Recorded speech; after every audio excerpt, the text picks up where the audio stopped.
Good morning, everyone. Welcome. It's Drop Frames. Do I look tired, guys? You look exhausted, bro. What's up? I don't know, man. I'll tell you what's up, JP. Probably last night playing Battlefield. It's probably what was up. No. That's not what happened at all. I was the one who went out to a baseball game and got drunk and had bad food and shit like that. And I'm here and I'm energized. Let's go. Let's do a show. Well, you do meth, so we don't talk about it often, but you are a habitual meth user, so. I don't think it's all the meth doing that I'm this high energy. Do you think? You think it is? Maybe it is. You know what? Now, the more I think about it, maybe it is. Maybe you're right. I don't know. I could be wrong. Am I wrong? I'm wrong. I'm probably wrong. Cool. This is why you need to start showing up earlier. That went hard this morning. You need to start. You got to start showing up earlier because I can't deal with this shit in the morning, man. It's just too much. It's fucking too. You like push the limit with your stream, and like I'm just over here, and Zeke's going crazy, and yeah. I'm sorry. You remember back in the day? I want to say like 7 years ago when I would come to the Drop Frames and I'd have my sunglasses on because like the fucking light hurt my eyes. Yeah. Yeah. No, I used to be like that. Yeah. I had days like that for sure. Yeah. I do remember that. But is that what it was, JP? Or are you just? No, I think I'm just tired. I think I'm just tired. Oh, okay. Yeah. Okay. I think I'm just. I don't know. I'm a little sleepy this morning. A little discombobulated. I have been playing a lot of Battlefield though. I mean, it's that is true. That is not a awesome. Incorrect statement. Yeah, I've got 27 hours logged in the open beta so far. So, yeah. 27 out of how many it's been open? 72. 28. Well, okay. Probably like 80-ish hours right now because I think it closes. It's been a few days. Closes tonight, and that would be 96, right? Something like that. Math. Okay. Math happened somewhere that in sound there. mathy. Yeah. Yeah. No, we're not gonna revisit that. We're just gonna continue forward. Zeke. Yeah. I need you to. We're gonna start the show off right. If I say to you, okay, to stop digging in your butt, twin, what does that mean? Stop digging in your butt, twin. Is that how it's supposed to be said? Okay. It's actually hold on, I'm incorrect. It's start, not stop. It's start digging in your butt, twin. I apologize. Start. Yes. Oh, okay. Well, that's a whole different thing. That's a whole different thing. Start digging in your butt, twin. I would say,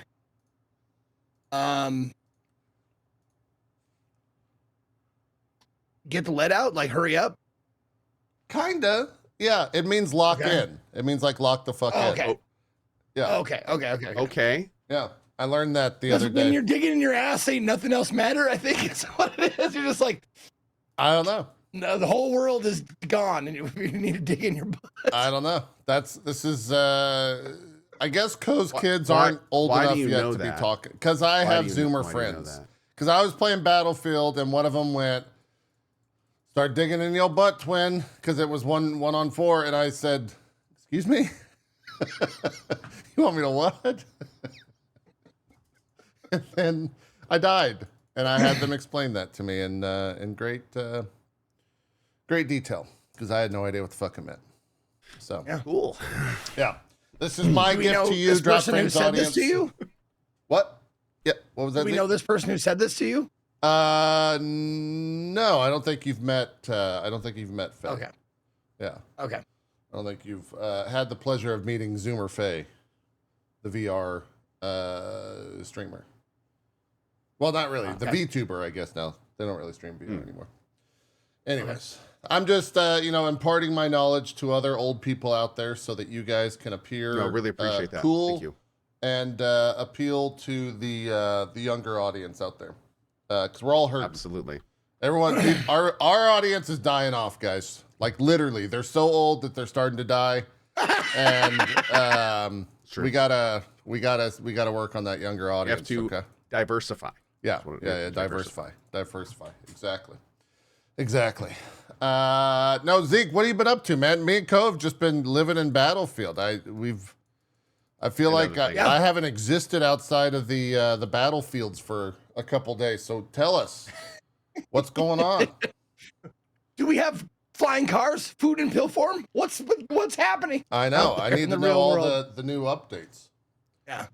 No, well, just an update for my life. I went to a Savannah Bananas game last night. Now, what? Okay. Have you heard of them? I have, but Okay. I've only seen the TikToks. And are they? Sure. Is that like a sanctioned league? No, it's their own thing. It's like it's kind of like the WWE of baseball. It's they do like dances and stuff, right? Yeah, they do dances, they have bits, they have sketches and stuff like that, but they do like play baseball. They play 9 innings of baseball, but they have like different rules, like the Harlem Globetrotters of baseball. Sure, that's another way to put it too. There's only 4 teams in the league. Oh. And it's usually the Bananas playing one of the other teams. As far as I know, because all the merch is like 99% Savannah Bananas, and then like 1% of whoever they're playing. Like they're playing the firefighters, but it's like who did the Harlem Globetrotters play? They played the Washington somethings, right? Oh yeah, I don't know who they. I don't know. Yeah, they always played that one team. Was it the Washington Generals? There you go, the Washington Generals. They always played that one team. This one, the Bananas at least have 3 teams to play. We've got the firefighters, the party animals, and one other one. It's just the exact same team in 3 different jerseys. It might be. I don't know. I'm kidding. Really don't That'd know. be hilarious. I mean, it was really fun. Like in between the innings, they had all kinds of different stuff. Like they have like their gimmicky stuff. They have like like in between one of the innings, they had the baby race where they take like parents and they take their toddlers out and they put them on the field and they have a little race. And like, Wait a second. Could, like non-walking. Are you telling me Yes, that you were at the game where the kid stood up and took his first steps recently? I was there last night. I don't know if that happened last night. I don't know. I don't know if it's like, it must have been. I think it was like last week. There was actually a thing in the news where this kid was in that race and they got up midway through their first steps ever and like finished it off. And everyone's like, "That's adorable, cheater." Oh, that was a basketball game. Oh, okay. Yeah. Someone from your chat was saying it's a basketball game. No, it's basketball. No. Oh, was it? Okay. I heard baby race. They have all kinds of just fun shit like that. And wait, how many baby races are going on? Hold on. Sorry. It must be a thing. I mean, we got to start having them work. It's time. Yeah. Like they've been slacking for like decades. That's true. Yeah. It's good that someone picked up the baby race league. They got to earn their fucking keep. Finally, it's crazy. Yeah. About damn time. Yeah. Yeah, it was a great time. One of the things that they do that I didn't know about, I tried not to look up too much because I wanted to go in and have an organic experience, like to see without being spoiled on what they actually do and stuff. But more often than not, they just they dance. They have choreographed dance numbers. Yeah, I've seen them. That's what I've seen on for like home runs and stuff. Yeah, exactly. They do that. They do a lot of that. One of the things they do though is, I think this is a tradition at every show. They turn down the lights of the stadium. You put on your flashlight on your phone. Everybody in the audience puts on the flashlight on the phone, and we all sing along to Coldplay's "Yellow." I am not kidding you. Oh, because it's banana. Okay. Because it's banana themed. Yeah. Look at the stars, and there's all the stars are our phones. Like they shine for you, and everybody sings along. That's probably kind of cute. That's probably it was cool. It was cooler than I expected it to be. Yeah. But yeah, so it was pretty fun. Did they have a joke about the kiss cam? They didn't. They did not. No. They got to work that. They got to stay. Disappointed. You got to stay in the news. Yeah, you got to stay relevant with that stuff. Got to stay relevant. I did. However, I wanted to. I want to link you guys in case you want to take a look. Me and my. I went with my cousin and her friends. They were visiting. Yeah. And we got on ESPN2. What? We got on ESPN2. What does that mean? How did you do this? We were all 5 of us were in banana costumes, and we were dancing in the stadium. And the camera guy panned up to us. It was for a second, 1.2 seconds. But we got on ESPN2. You got do you have a screen grab of it? Where are you sending this? Oh, you sent it there. Okay. I'm sending it to you right there. It's at if it's not timestamped properly, it's at 107:52. Okay, hold on. Oh yeah, there you guys are. But yeah, you got it. Yep. Yeah. Me and my cousin and 4 friends, we were in our banana costumes and we were doing the "Hey baby," the whatever that song is. I can't remember the name of that song. Wow, that audience is packed. It's bigger than any Rockies audience has ever been. I'm not kidding you. It was sold. These games are sold the fuck out. They are sold out. You have to get into a lottery to get to these games. I am not kidding you. These games are more popular than MLB. Yeah, I don't think I've ever seen no, me neither. a baseball I went game to a Rockies apart game from like a playoff or yeah, holy shit. Yeah. That's crazy. Yeah. Good for them. Good for them, man. That's fun. They sell out every stadium they've ever been to. This is the biggest stadium they've sold out, 50,000 people. Jesus. It was insane. Yeah. That's a lot. It's a party atmosphere. It's a lot of fun. And that's like super successful. Yeah, no, they're making a lot of money. That's why I was doing the math in my head too. I was like, ticket sales. Because they don't have like I'm guessing, well, I don't know if they work with the MLB, but the MLB is, powerhouse in that. They probably take most of the money. So it's like without having that be part of the equation potentially, that's good for them, dude. Yeah. Meanwhile, the MLB is insane. like, so how do we get our guys dancing, y'all? Like, how do we do this? How do we make Shohei dance? Should we make some official rules? Like, you gotta dance. We gotta get Shohei to dance, guys. Have him do the moonwalk. That's one of the things. One of the things is if you want to look it up, they have 11 rules. 11. Yeah. I got you. I meant to do this. It was stupid, but I got you. I figured it out. I know. 11 rules. To podcast listeners, he held up 6. I did. For the Banana Ball League. And I don't know all of them, but if you look them up, they're actually pretty cool rules. One of them being 2-hour time limit max. Like the game will only go 2 hours, and it shows the timer on the fucking like scoreboard. It's like right next to it. It's like, this is how much time is left in the game. And if you cannot start a new inning after the time runs out. So like it's that long. Like if it goes 2 hours in the 7th inning, the 7th inning is last inning. Huh. So yeah, ostensibly. But I will say, like, they had like 10 minutes to go in the 7th inning, and they started like pitching, batting like super fast to get to the 9th. Like seriously, like threw the ball, strike, threw the ball back, threw the ball again, ball, threw the ball again. It was really fucking fast. Nice. That's great. But there's a few of them. Foul ball. If a fan catches a foul ball clean, like, and the umps can see it, that's an out. Like shit like that. Oh, it's fun. Yeah. It's fun. Yeah. There's a lot of fun stuff in those, a lot of fun rules in those games. Cool. Oh, and there's no walks. That's a lot more fun. Yeah. So what do they do for walks? Just do it again? On the 4th ball, yeah. The batter runs to the base. Every single player on the opposing team has to touch the ball, and they can go as many bases as they can get before. So basically, ball 4.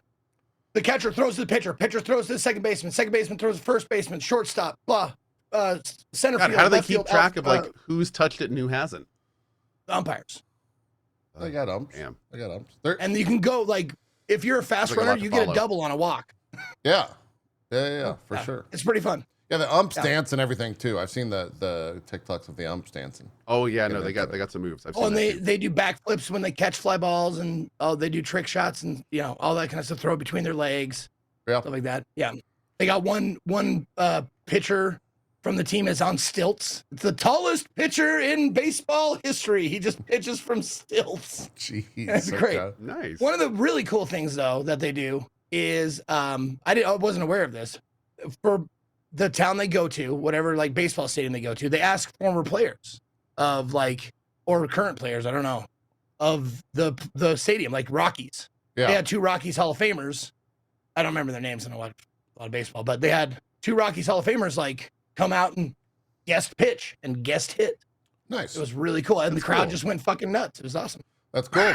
Well, it sounds like you had a good time. I was not aware that was like, I didn't know what that was. I always saw the TikToks and I didn't know what was happening. I was like, oh, that's cute.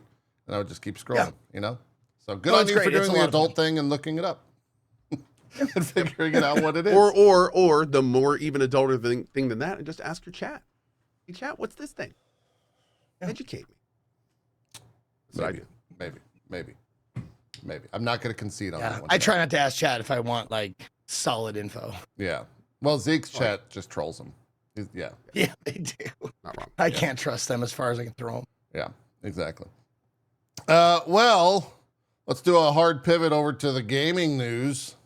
Guys, there's not much. I'm going to be honest. There's not much. I did see that Titan Quest Titan Quest 2 sold really well. It sold 300,000 units in the first 72 hours, which... Good for them, dude. I didn't expect that. Like, great for them. I think that's awesome. I had a blast with that for like the 8 or 9 hours of content. I did not expect that level of sales. Honestly, a real testament to how damn decent that game is. Yeah. Because like Titan's Quest was big for us, but I mean, these days there's zero brand recognition for Titan's Quest. So it probably carried its own. Yeah. Yeah. Really good first impression. I guess the biggest like industry news is Rod Fergusson has left Blizzard and the Diablo franchise. He was the head of Diablo for the past 5 years over at Blizzard / I guess Microsoft. It's weird. Yeah, a lot of it's hard to talk about this and not be cynical about the Diablo 4, the state of Diablo 4, because I think a lot of fans that watch the show would say that Diablo 4 is not in the greatest state, but I think for normies / sales wise, it's doing fine.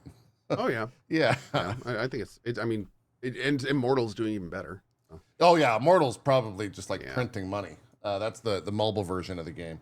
For those not aware, but yeah, here's his tweet. After 5 years of driving the Diablo franchise forward with 4 big launches, it's time for me to step away from Blizzard / Microsoft, sword in hand, and see what's next. The teams are set up for success with an exciting slate of releases ahead. I'm incredibly proud of what we've built together and are looking forward to what comes next for Diablo and for me.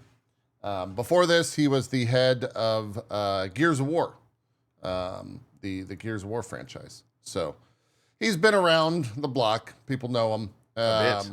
Yeah, he's been involved in some heavy hitters out there. So that happened. That was like the last news out on Friday, I think, is when that hit. So it was Friday afternoon. Admittedly, that's 1:10 p.m. on the tweet itself. So it makes sense. He was kind of like. He was very present in the initial Diablo 4 like community streams that they started doing. And then he kind of like took a back seat after I think about 2 or 3 of those. And kind of just, I think slowly, as you do when you get to that stage or that level in a company and you know that your exit is coming soon, you start to kind of like fade back into the crowd. And step away so that it's not that crazy when you actually do end up leaving. So I do wonder how much, I mean, I guess that Blizzard Microsoft deal has been over, right? So he probably already cashed out on that. Mm-hmm.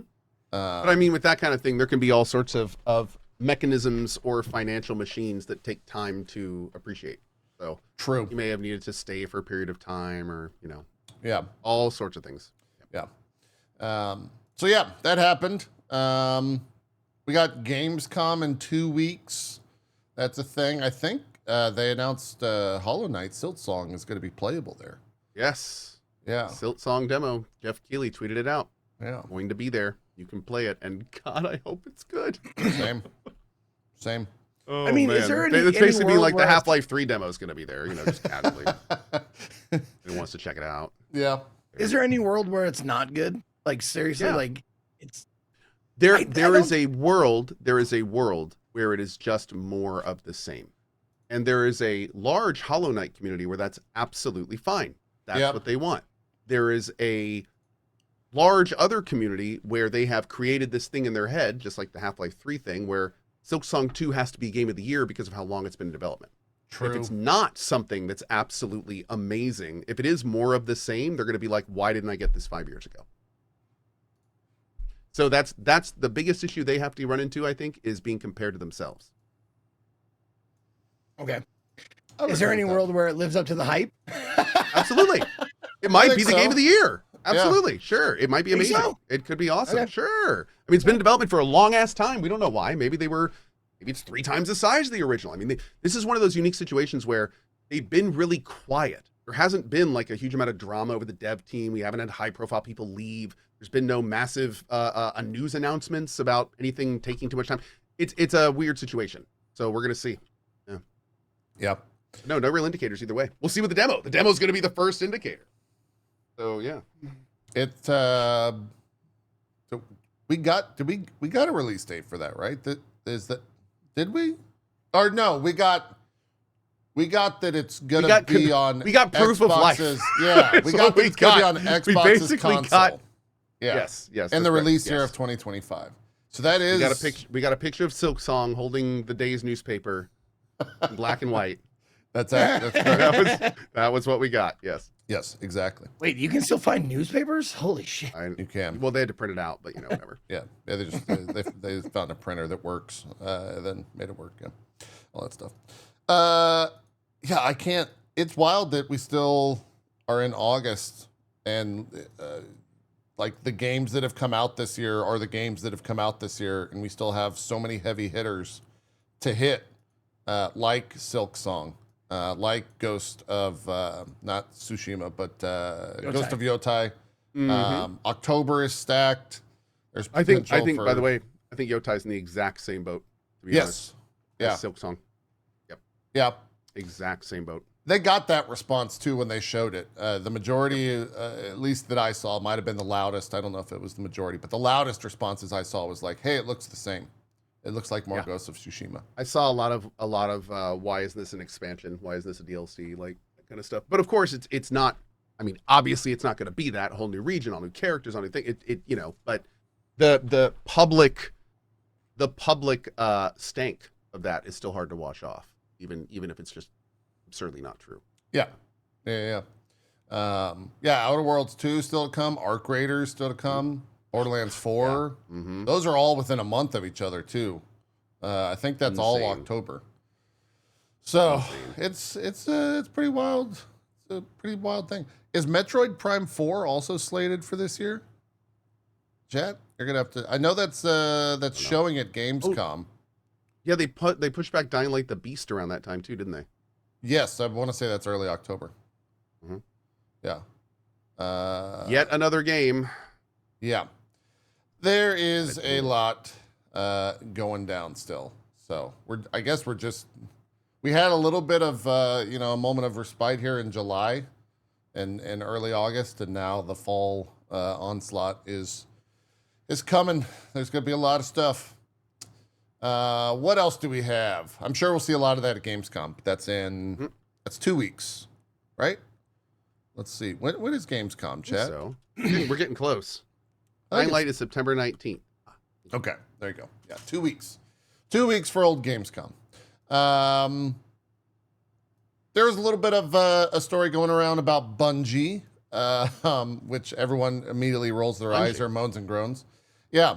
I'm trying to see exactly what spawned this conversation, but essentially, Sony is saying that the days of independence for Bungie are, quote, getting lighter, and that the future of Bungie is to, quote, become part of PlayStation Studios. They're going to dissolve the company. Yeah, so I don't know. I immediately think when they say that they mean they're going to break that company up and rehire those people into the company elsewhere. Like they're going to absorb them. Yeah, maybe. Who said this? Okay, this is the Sony Chief Financial Officer and Corporate Executive Officer Lin Tao said during the company's recent quarterly earnings call that those days of independence are coming to an end. The full quote is, "At the time of acquisition, we were offering a very independent environment. So that was one way of thinking. However, thereafter, we have gone through structural reform as we announced last year. So from this type of independence, this independence is getting lighter. So Bungie is shifting into a role which is becoming more a part of PlayStation Studio.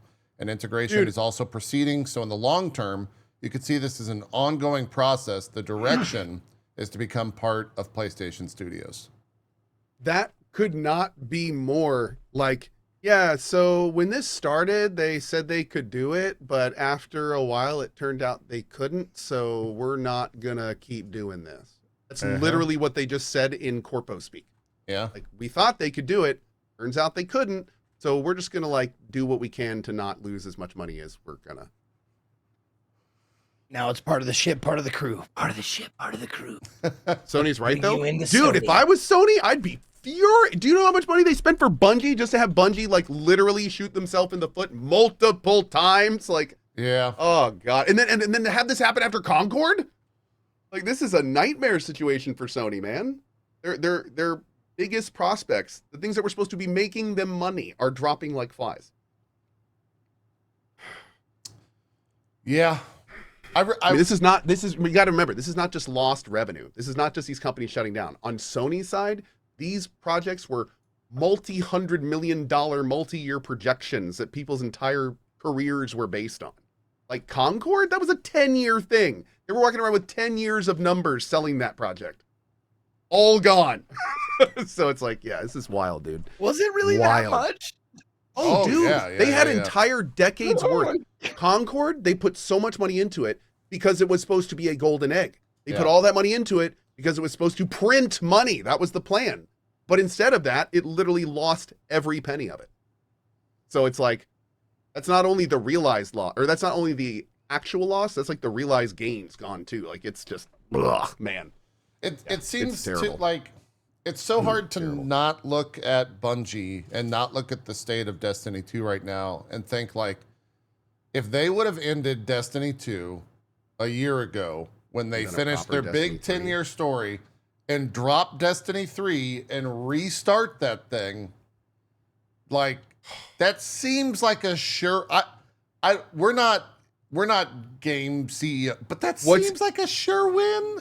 What's even crazier about that? Once again, go ahead. No, you go ahead. You go ahead. I was gonna say, Julia, once again, right on the money. All they had to do was Destiny 3. Yeah. That's all they had to do. Yeah. That's it. Yeah.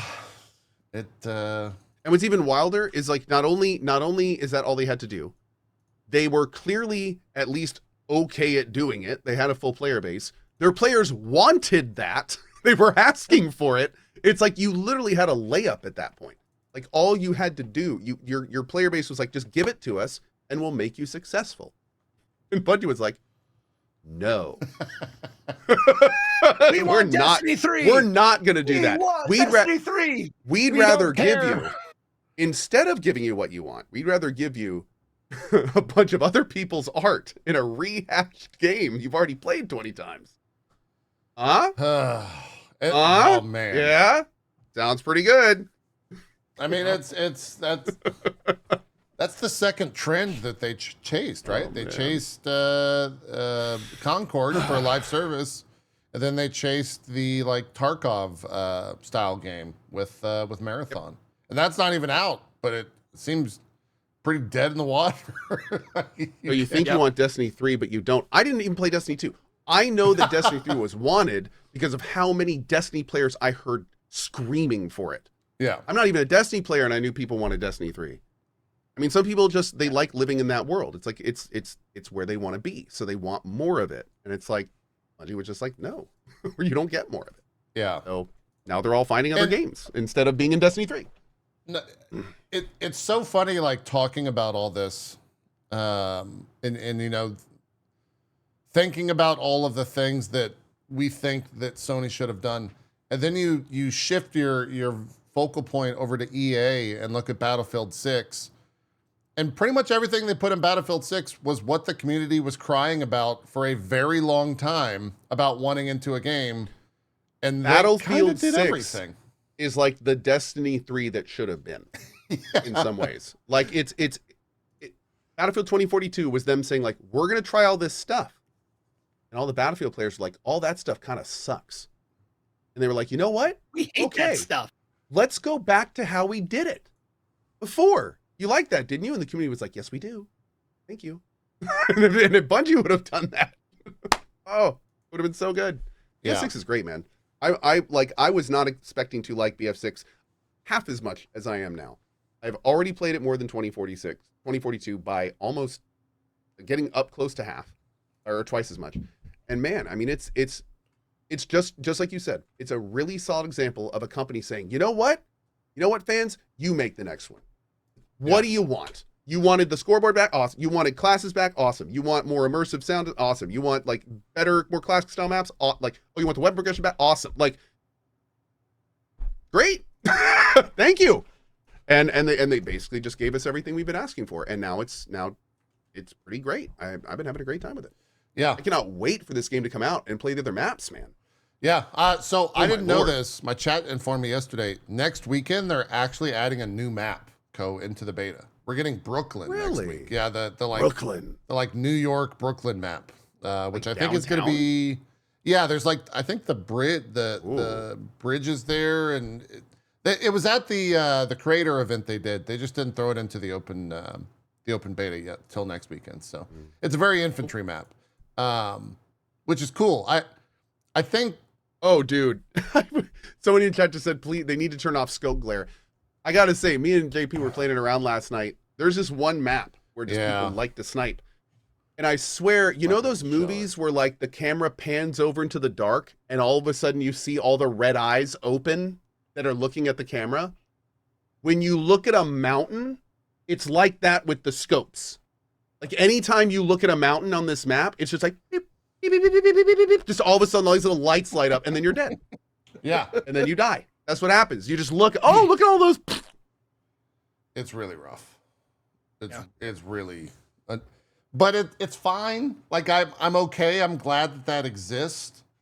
But still, it's honestly, really as much as I hate to say this, I hate that I'm saying this, but I agree with that guy. I think that they need to either really tone down the scope glare or make it so you only see it if it's aiming like right at you.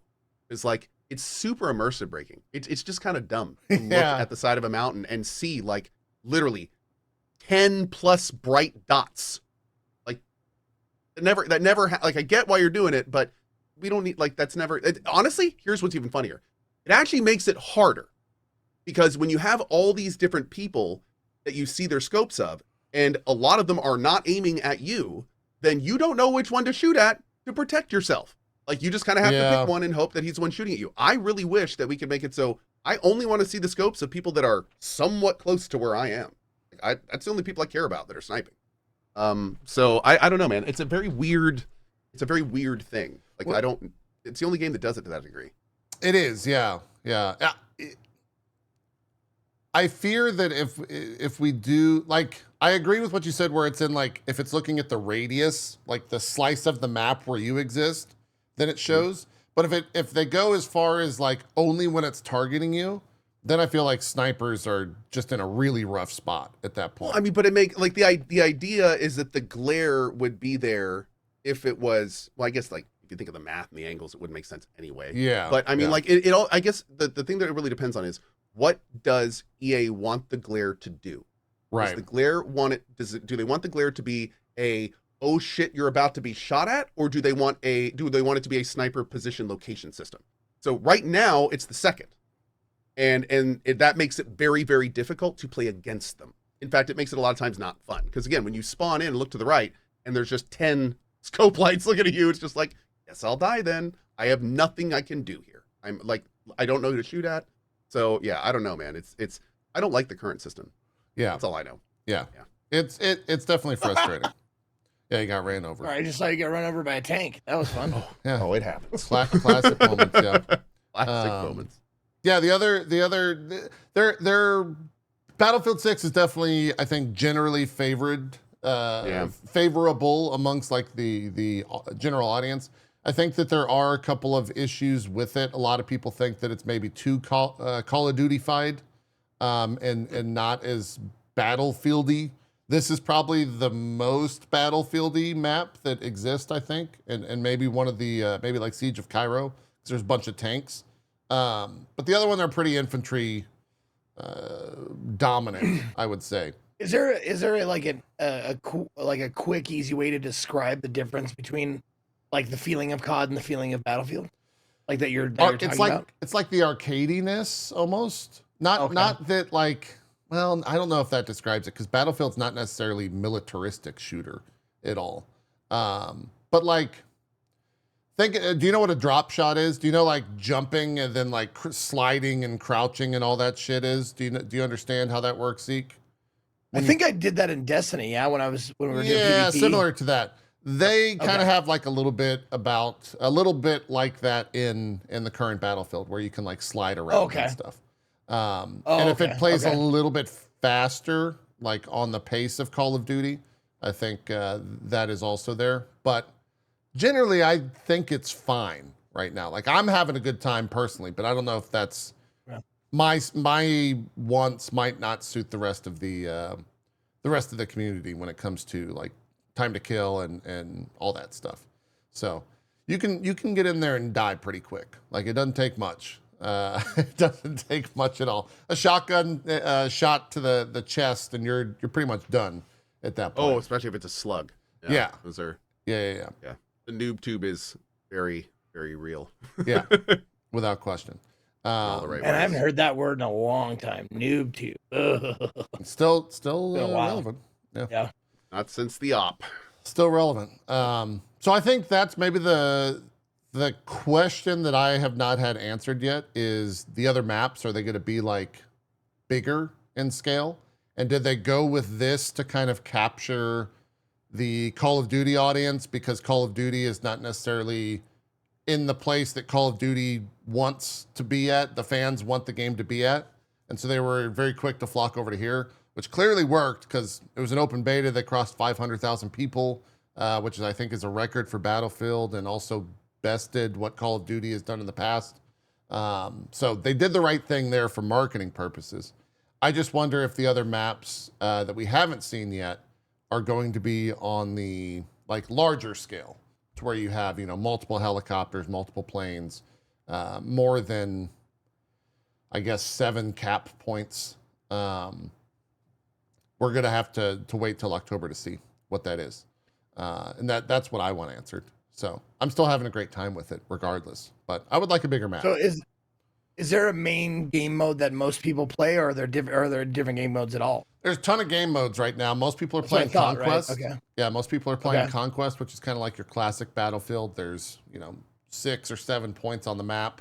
You control them. You start with 1,000 tickets. As you control those, the points, the tickets count down.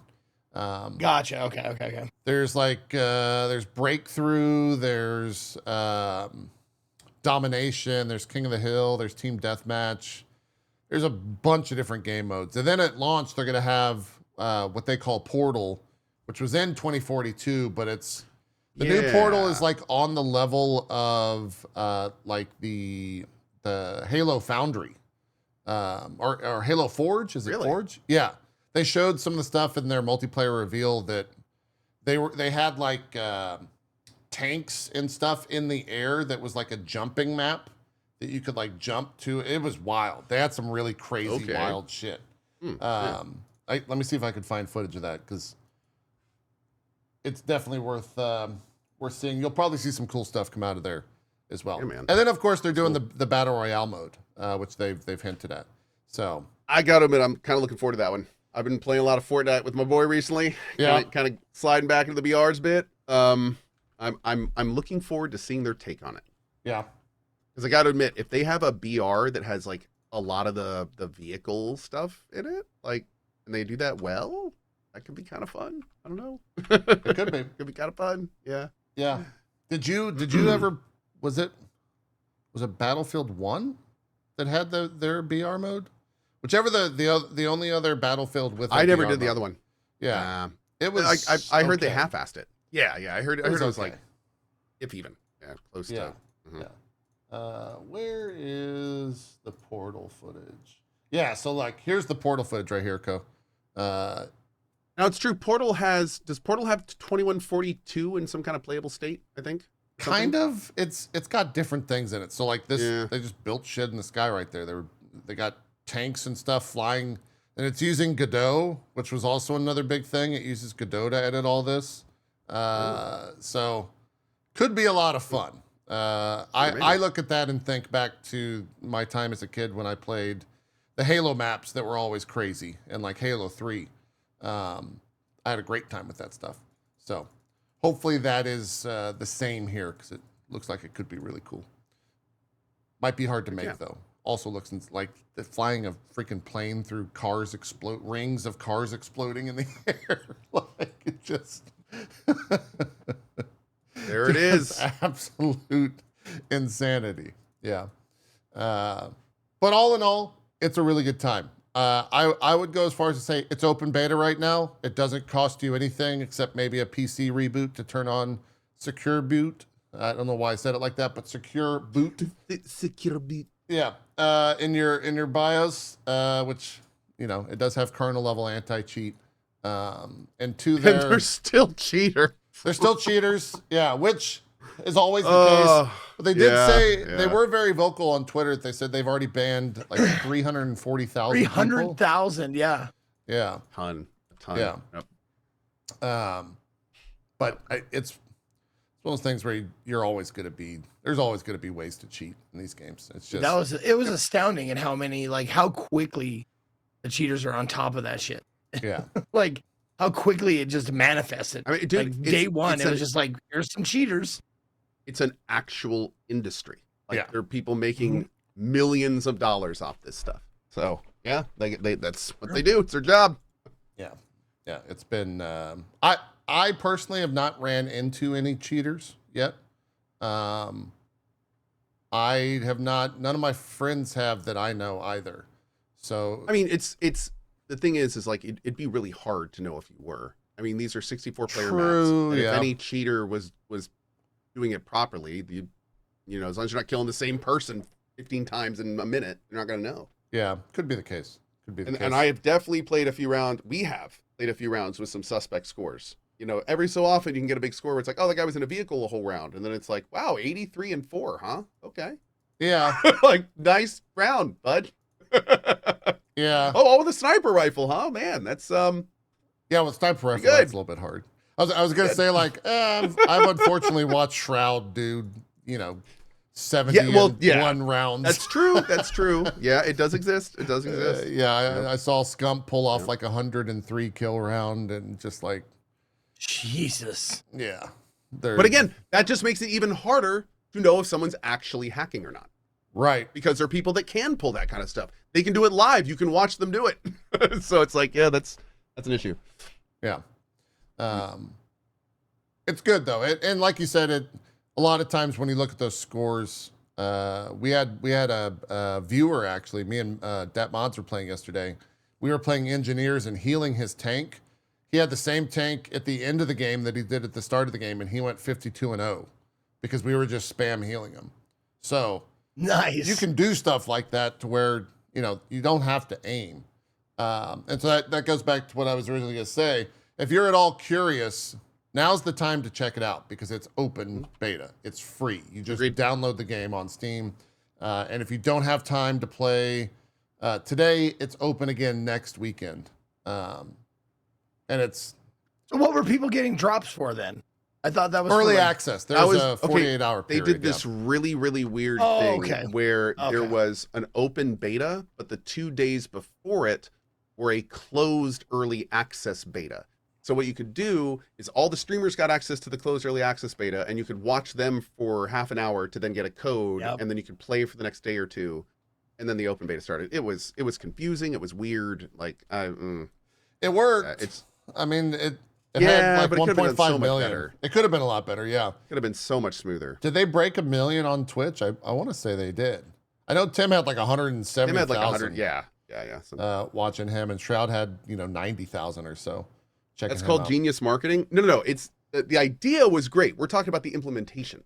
We're talking about the fact that people weren't getting their codes. We're talking about the fact that people didn't know what to do with them. You had to go to a special place to claim them. It wasn't intuitive. So, like, if you're going to do a system like that, the idea is awesome, but you got to make it smooth and easy to use because it was real shitty in a lot of channels for a long time.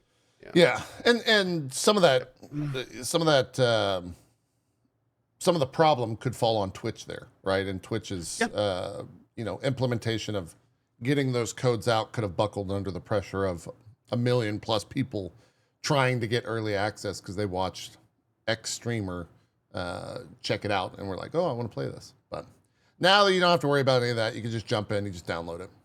It's all on Steam. Just go over and click like join test or join beta, and you get in. I think it's also on. I think that's the same process on the EA app. I'm not 100% certain. Oh, you're reading something. Let's hear it. Yeah, they apparently also got people to log onto their EA accounts to activate the code using a specific streamer's code. Yeah, that's crazy good data too. Yeah, that's wild. Oh, I didn't know that. Man, they really, that's makes sense. Big marketing thing, but yeah, pretty wild. Yeah, maybe that was one of the reasons it was so weird. Could have been. Yeah, could have been. Yeah, I didn't know that the codes had like a streamer same tracking system to all of them. I thought it was just a code that was divvied out via Twitch. So same. Yeah. How long is it open for? Closes tonight, and then it's open again on Friday. Okay. Friday, next Friday. Okay. And they have said that they are going to try to make some, I guess, as much meaningful change as you can make in a week, right? Like, well, that was my first helicopter. Yeah, it was so bad. That's so everyone's. Bad. That's everyone. Nobody makes their first jump. You know, it's classic true. Battlefield. That's how it always goes. At least you got off the ground, because a lot of times people do this and pancake. Yeah. Oh, yeah. Gassy. So the thing that was great is I didn't realize, like, my controls were all screwed up. The second time I did a little bit better, but I didn't realize default controls were left and right were A and D, and left and right mouse is roll. I could not. There was nothing. I will say, if you just turn your controller on, you can just swap to your controller and fly the plane or helicopter just like immediately. I might try that next time. Believe it or not, though, I actually prefer to fly helicopters with mouse and keyboard. Yeah. You can aim really well with those. Yeah, you probably can aim a lot better if you're not used to the controller for sure. But yeah, it works where you can just hot swap. I know that's. Can you practice vehicle driving in Battlefield? No, and I don't. No. I guess the only way that you could in the past would be going to an empty server, though a lot of times private server. Yeah, it would be a private server because an empty server wouldn't start. Good point. Yeah. Yeah, so I don't know if you can practice right now. I did see a lot of people that prefer flying or I guess flying because that covers both helicopter and airplanes, but a lot of people were upset because they were trying to always get that map because they don't care about the infantry side, and there's no server browser, so you constantly just have to queue until you get a map that has flying on it. A little bumpy. There's only one right now, so I hope that they I don't know if you could make that a game mode to where it's like maps with flying. That's the last big step, man. They gotta bring back the server map, man. Like, that's the last big thing everyone's freaking asking for is a server browser. Like, if they bring that back, it's going to be fantastic. But I hate not being able to find servers. Like, being able to play on private servers with your buddies. You get a group of people together to go, like, jump in an empty server and fill it up to get a small game on. Like, those are great memories from Battlefield back in the day. They really are. Really, really hope they bring it back. Yeah. I don't think they've. I mean, I guess that's probably Portal, right? Like, Portal in 2042 had some sort of a server browser, if I recall correctly. Yeah, Portal has a server browser. Okay. I guess for their the main mode, it's easier just to hit play for a lot of folk. Like a console player is going to look at a server browser and be like, what the fuck? Like, what is this? Well, I mean, if they want to have like a quick find, that's fine. But I mean, don't take away the server browser. Yeah. That's the big thing. You can have both. You don't need to only have one. Yeah. That is very true. Yeah. So that's kind of the quick and dirty of it. Battlefield 6 is good. I'm into it. I think a lot of people are into it. And it's cool to be saying that. And then 2025, because I didn't expect after 2042, a game which I personally enjoyed, everyone else was not a fan. It's wild going back and looking, by the way, at footage of 2042, because it almost, if you squint, it almost looks like Marathon. Like there's bright neon everywhere in the levels. Like it was kind of wild how like not Battlefield it looked compared to at least 6. 6 is definitely like, it's a callback to the brown and gray games of yesteryear. There's not too much color in this, which I hope some of the other maps kind of adjust or fix.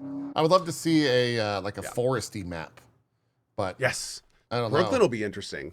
Yeah, with just at the concrete jungle situation. Like, I wonder how much they're going to lean into that. Yeah, I wonder how accurate it's going to be. I don't know. It was in the creator beta they had, so there's footage of it out there. I didn't play that. Yeah, I'll have to go look. It was out there. And then I would love if they do like classics like Wake Island and, you know, Kirkland and all those old school maps that just have like nostalgia everywhere. I would love to revisit that stuff with the current, I guess, the current climate, the current video game audience would be a lot of fun. So it's good fun. I think that's it. Anything, Zeke, you got any questions? Anything you want to add? When you guys were playing together, were you doing Discord or were you doing in-game VoIP? Oh, Go talk ahead, about Joe. it, JP. No, okay, I'll do it. You do it. So we all joined up into Discord, and then I think it was you who were like, we need to try this new setting, or Strippin', I think. Somebody said, go into your options and go into your voice comms in Battlefield and set it to in-world audio. And we didn't know what it meant at first. We were like, okay, sure, let's do that. So we muted Discord, went into in-world audio. In-world audio is not only positional, but it only works with your friends. You don't need to be in the same squad. And when you are around each other, it's just like you're talking. But the second you go out of range, it starts talking up in the radio. So it starts like actually doing it pretty much exactly how you would expect. And it works really, really well. Like the quality's good, the latency's good. Like it's actually really impressive. And so we started using it every time we play. Yeah, it's a lot of fun. It's like Lethal Company or what was that other Repo? Repo, yeah. Repo. It's like on that level of in-game voice. But it's very well produced. Like it sounds real. Or Peak, or even Peak. Yeah, that's right. Mm-hmm. Peak, Peak. There all we of go. those have great in-game VoIP, and it's really good. I have not. Are you using war sounds or war tapes or whatever is the audio setting? Or are you just on default audio?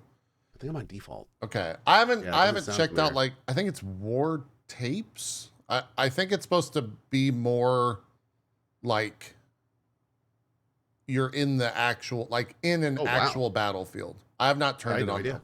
Yeah, that's cool. Yeah, it makes it really, really obnoxiously loud, as a proper war would be. But it's I think the game's perfectly fine on the loudness scale. When a plane flies over me, it's still deafening. It's still like sounds like it's right next to me, so I'm good. I don't know if I need to turn it on, but yeah, the in-game VoIP stuff is great. Highly recommend using in-world is the setting because it's not on by default. A lot of things are not on by default. The compass. You know what's you know what's also not on by default in a Battlefield game? The compass. Yeah. And not only that, it's 3 menus deep in the option to turn it on. And we're talking basic at the top, north, west, south, so you can tell your buddies which way you're looking. What are they thinking? Like, what were they thinking with that? They literally have you see at the top of the map right there. You have to turn that on. So it's like, without that on, you literally have 0 way to quickly tell your team where you're looking, like there's nothing. Like even the little map in the bottom left, it doesn't have a true north. So it's like you can't even look at the map to tell it properly. Yeah. Everyone in chat right now, there's a compass? I know. Yes, there's a compass and it's good and it works, but it's off by default. You have to go to graphics, then scroll down to interface, and there's a clickable option in there to go to advanced settings, then scroll down again, and you're looking for show compass in multiplayer. Yeah. And it's off by default. Yeah, I don't know if maybe it's a single player setting that they wanted to save on like that's the only UI thing. space. Yep, I think you're right. Maybe. I think they, for some reason, I think it's turned off for like a single player thing because there's zero reason that should not be off for multiplayer. Yeah, zero. It just doesn't. Just doesn't make sense. You can also turn on the scoreboard. By the way, there's a scoreboard, huge plus. But you can also go in the options and see turn on ping for everyone, so you can see everyone's like actual numerical ping, rather than just a green, yellow, or nothing. That when it's green, there's nothing, but a yellow or red little connection. You basically just get symbol. told if there's a problem, and varying degrees of red bad. Which, again, for an audience that this is expected to see, no one cares about their ping. No one, only like old the only thing motherfuckers that people want care an about. excuse. There's one thing that people care about, and that is when they suck ass. If they hit tab, if there's red by their name, so they can complain about it. Exactly. That's the only thing people care about. That's it.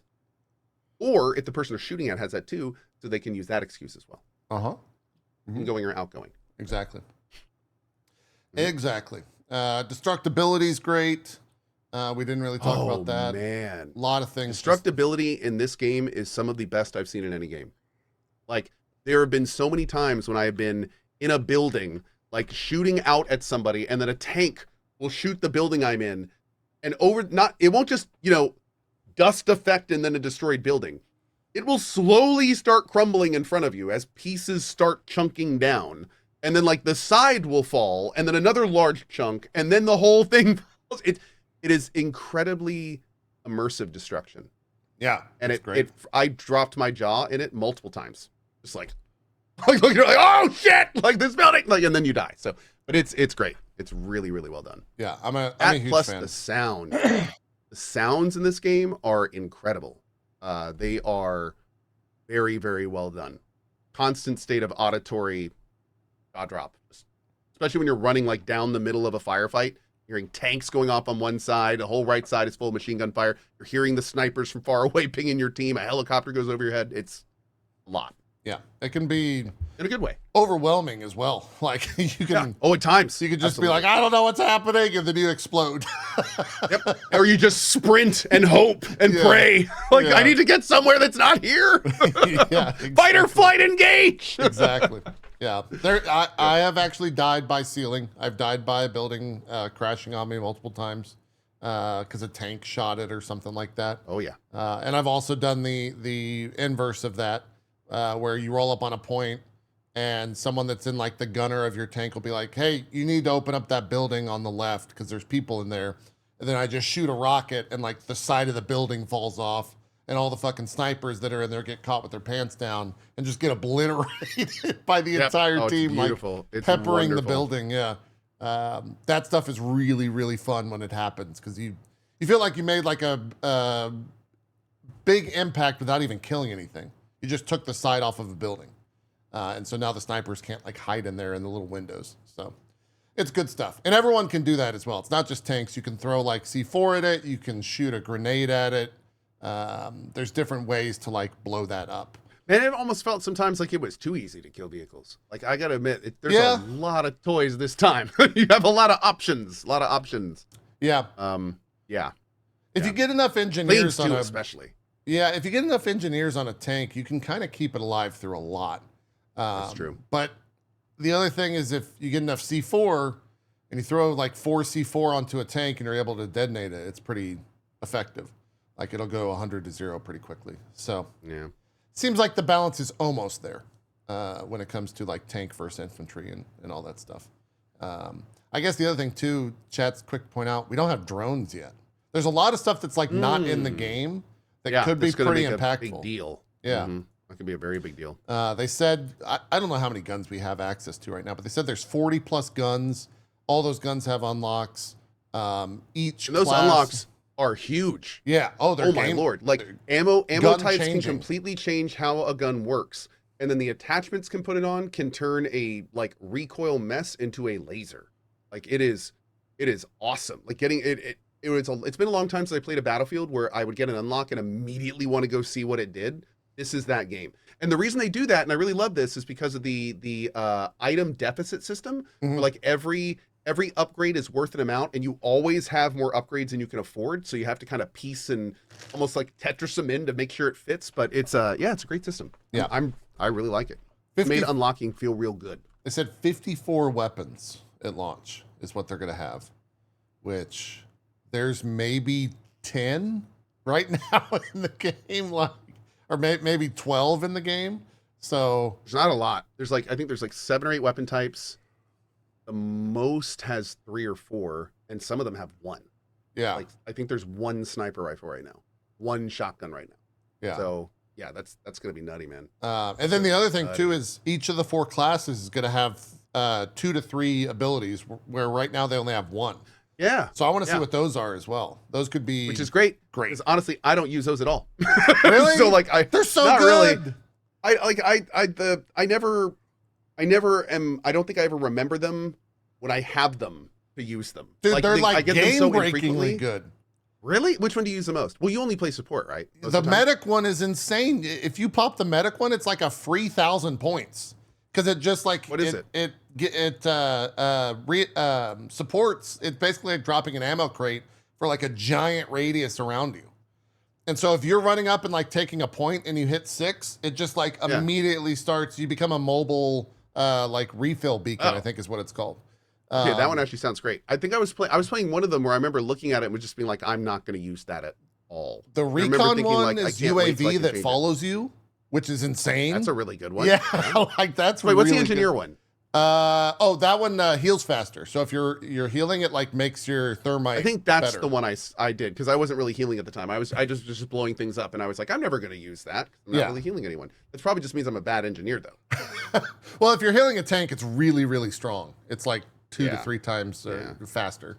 But 50% better repair. Okay, that's a lot. Yeah, that's sizable. It's really good. You can also like hurt tanks if somehow you get close enough. You can run up and do the little blowtorch thing. The support ability is following support pack, but you also revive every 2.5 seconds. Oh, I didn't know it revives people around you. Oh shit! Is that real? I didn't realize it revived. I didn't realize it revived either. Like that's crazy. That's crazy. Okay. Yeah. Damn. That's crazy if that's the case.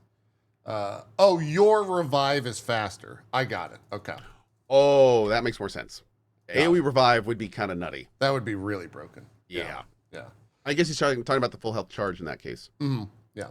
But I want to see what the other ones are. Like what other options are we going to get for all that? So could be really cool. It seems like each class is going to have like a more offensive one, more defensive one, and then maybe like a supporty one or something. Mm-hmm. That'd be cool. That'd be great. Yeah. I worried with how much I've already played, because that's the other thing too. And this is a me thing. This is an old person thing.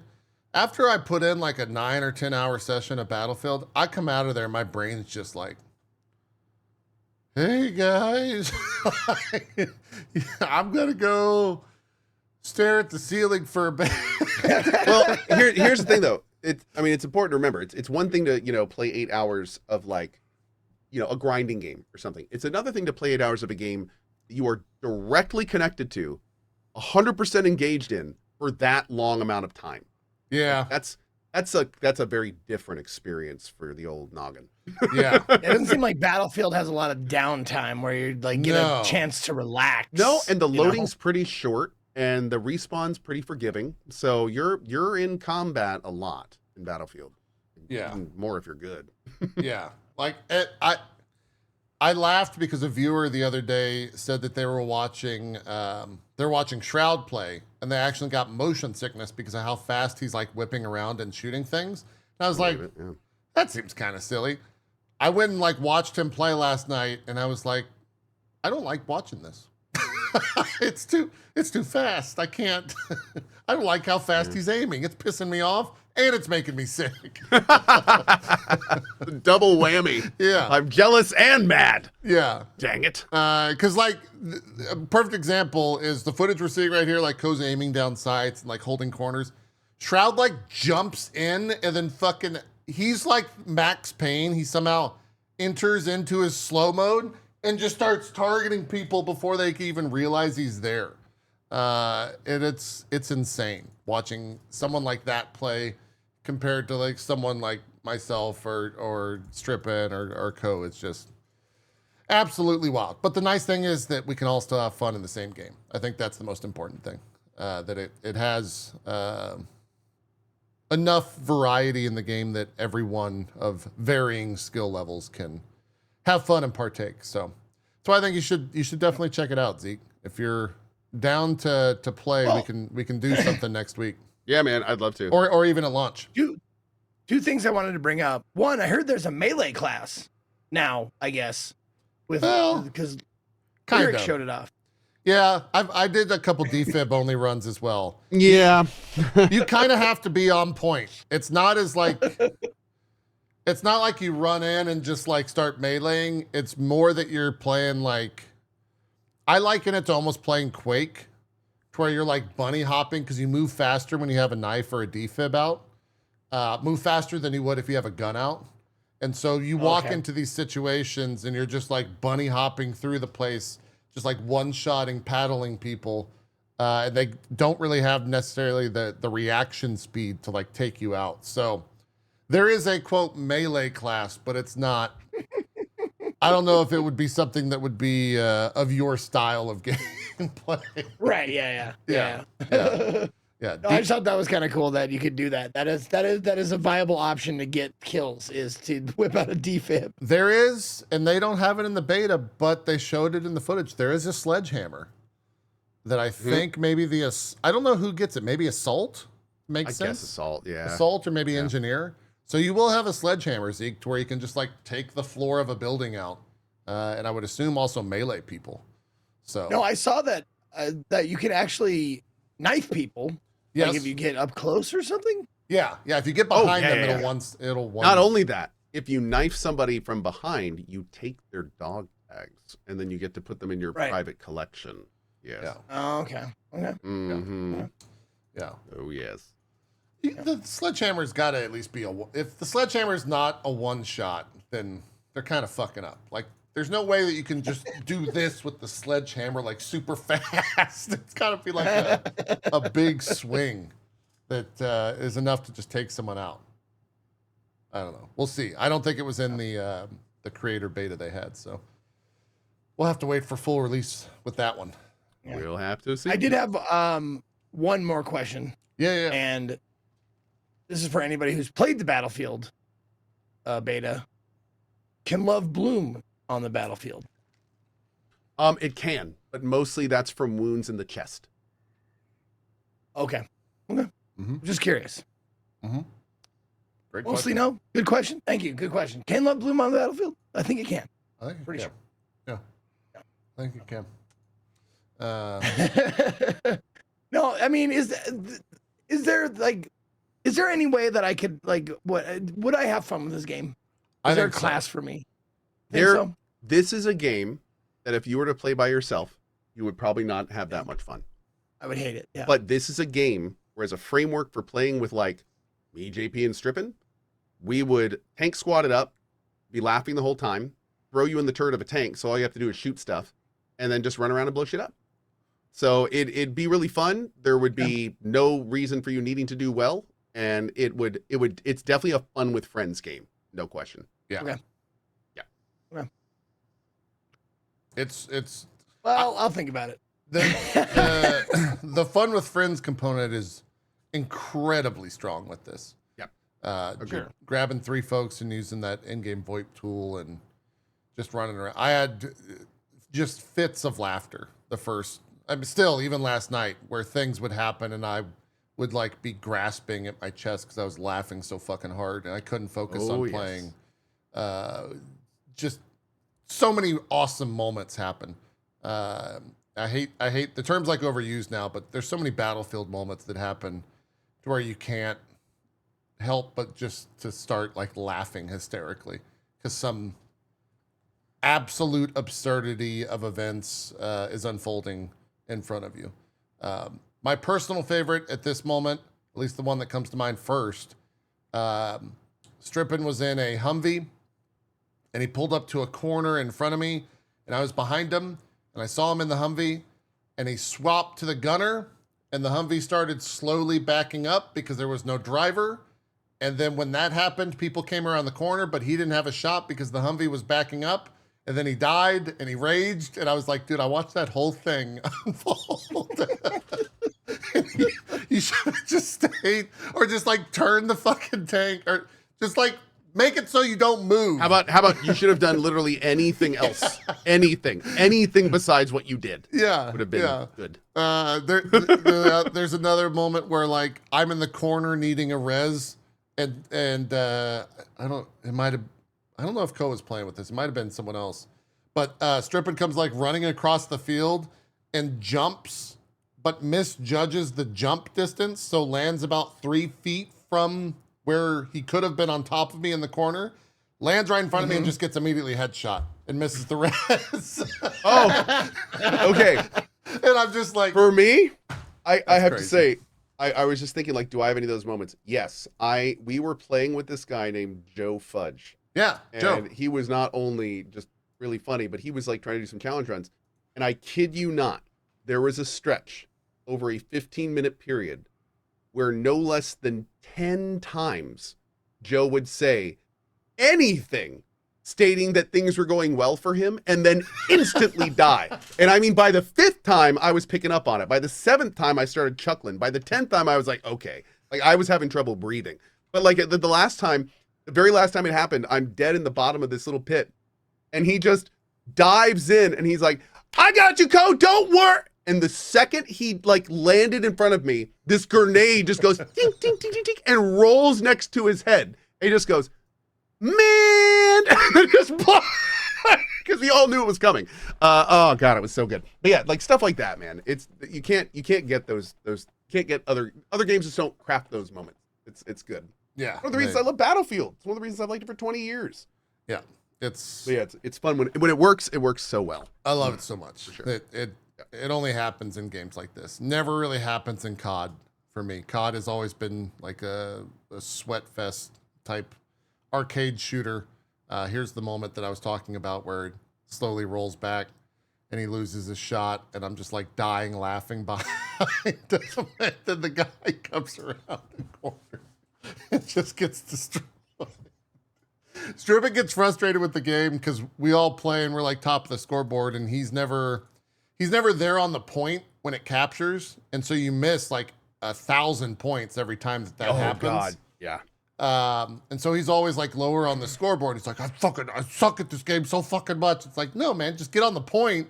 Yeah, you're actually really good. You're just not scoring points. Yeah, yeah. The objective is so much more important when it comes to like getting higher on the scoreboard, because I can top the scoreboard with like 3 kills. There's also there's when you're playing Battlefield, you're playing 2 distinctly different games. One of the games is how well can your ratio be in a KD? And the second game you're playing is how many points can I score? Because you can play either one of those games and do really well at the game, and the other one can absolutely suck. Sometimes the people at the very top of the leaderboard will have the round's worst KD just because they were doing something smart, like repairing the whole time or reviving the whole time, or they were just capping points and not really getting kills. Maybe they suck at FPSs, but they're really good at knowing where to be and when. They could be the top player of that round. So yeah, part's always been kind of fun.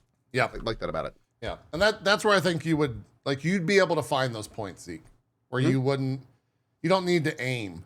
You can spawn as an engineer and like hold left click and repair a tank, or you can literally play a cleric, man. Yeah, you could be. You could not even use a freaking gun, and you could just run around and you could be healing and staying in the back and making sure to res when they go down. You can even drag people when they go down. So if you have a buddy that dies around a corner, you can stay in cover and pull him around the side and then revive him and stuff. So I'll tell you what, if you need heals, if you need a healer on the squad, I'll hey, we need a healer on the squad. I'll do it. I'll fucking do it. Let's go. Yeah, absolutely. Yeah. Oh, I'll get the game downloaded. I haven't even downloaded it yet. I was gonna say we can play tonight, but I have to do bedtime tonight with my kids. But maybe we can play with you. Well, next week it's open next weekend. We can play. Oh yeah, let's play next week. Yeah, we can do it Friday or something like that. You have games next week, or that. Yeah, we can play. We can ping Strippin, bring him in. Strippin has he's got he streams at our exact time, but I forgot. Oh, he's got a D&D thing, right, or something. Well, he plays D&D in the afternoon, but he calls. He does Toxic Sundays.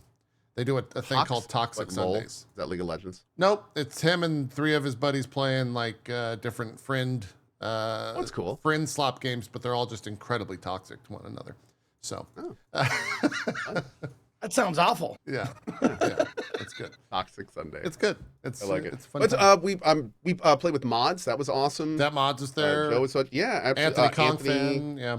Elohim has said he wants to jump in. So yeah, Elo was. I saw him on Twitter. Be a lot of fun. Be a lot of fun. Yeah. All of it's our always great when games like Battlefield come around and all Twitch kind of like comes out of their little holes and we all play games for a little bit and then we all kind of crawl back to where we normally live. Yep, it's good. Great.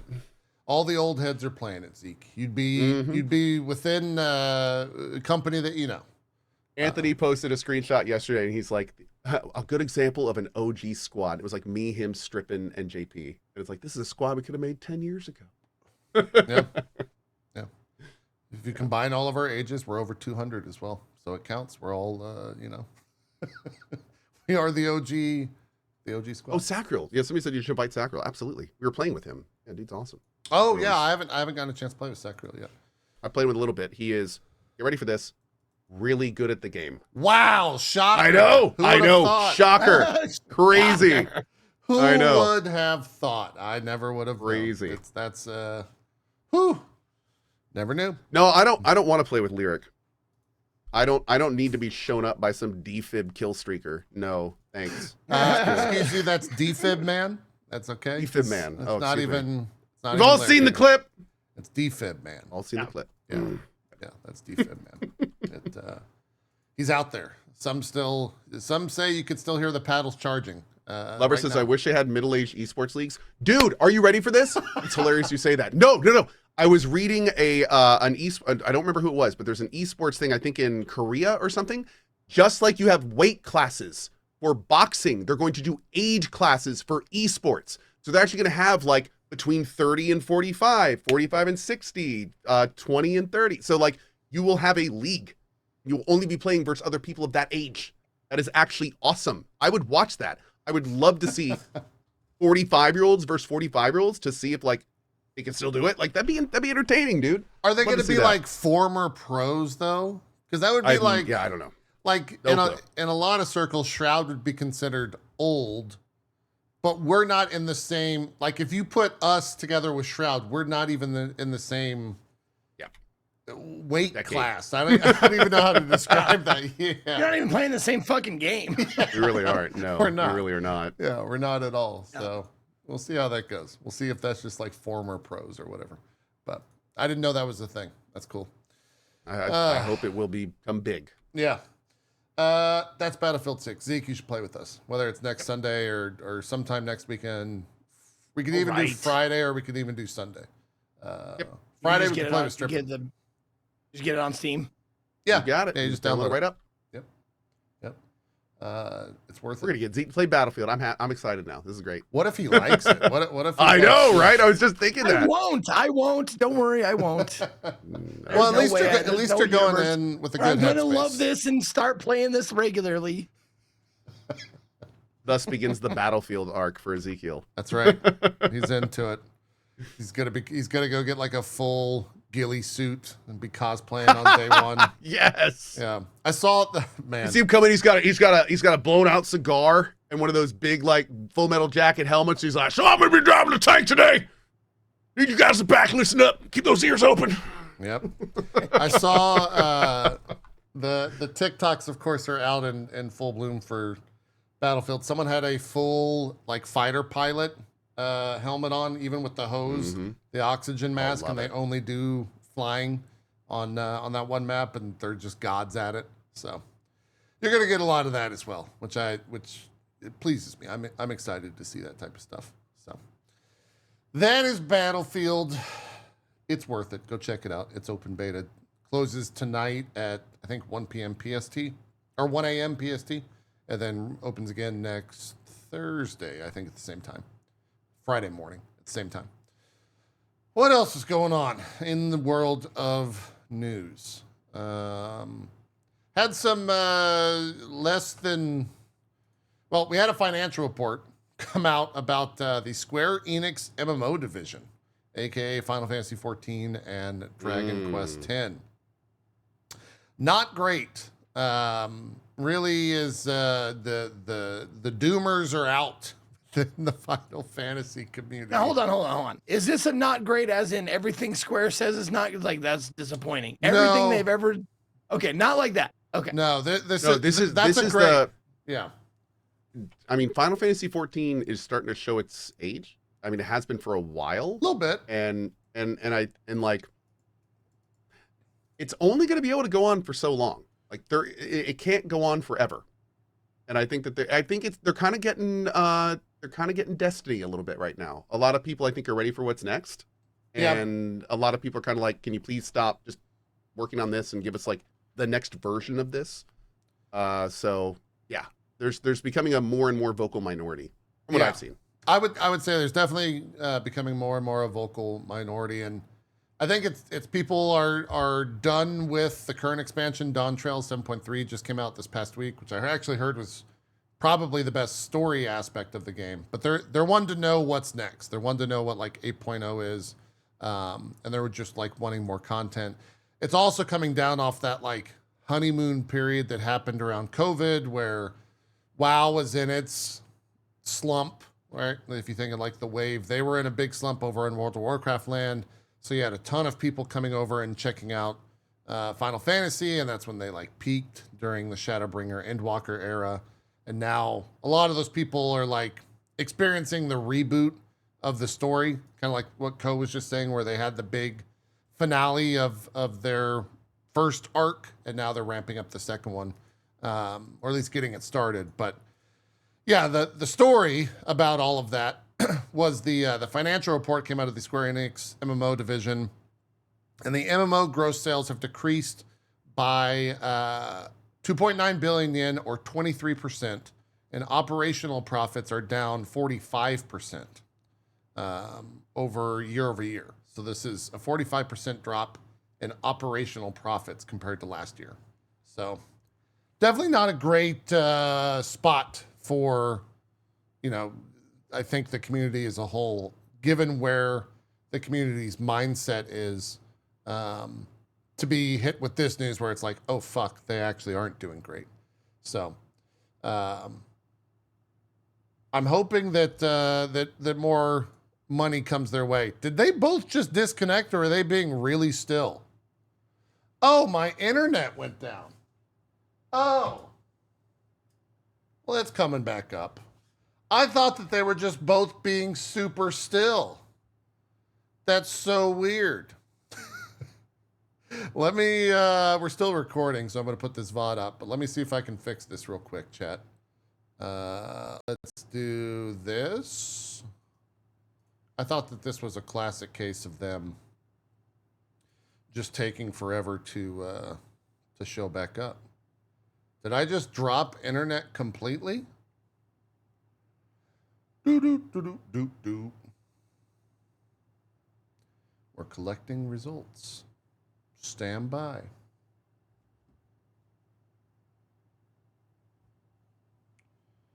I did. Yes, 1 sec.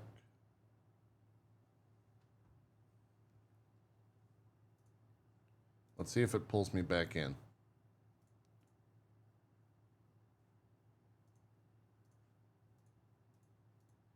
Hello, we're back. Hi. Oh, that was so weird. I just completely lost my internet.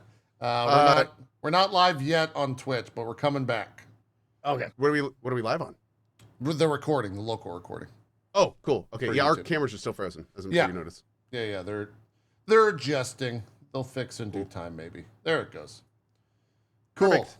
I think we're back up. That was so weird. Yeah, it's the first time the calls died. That like my entire internet just like dropped completely. That was I didn't lose power or anything. It just completely dropped.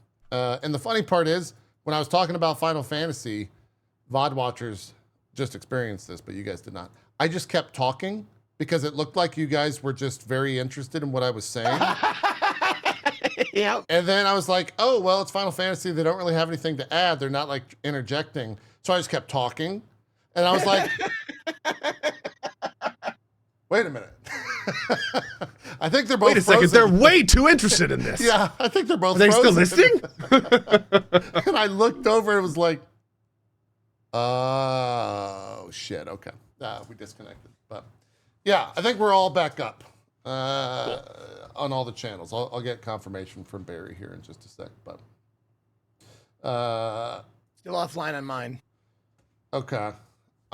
We seem to be online here. Chat, we online? Are we good? Post chat?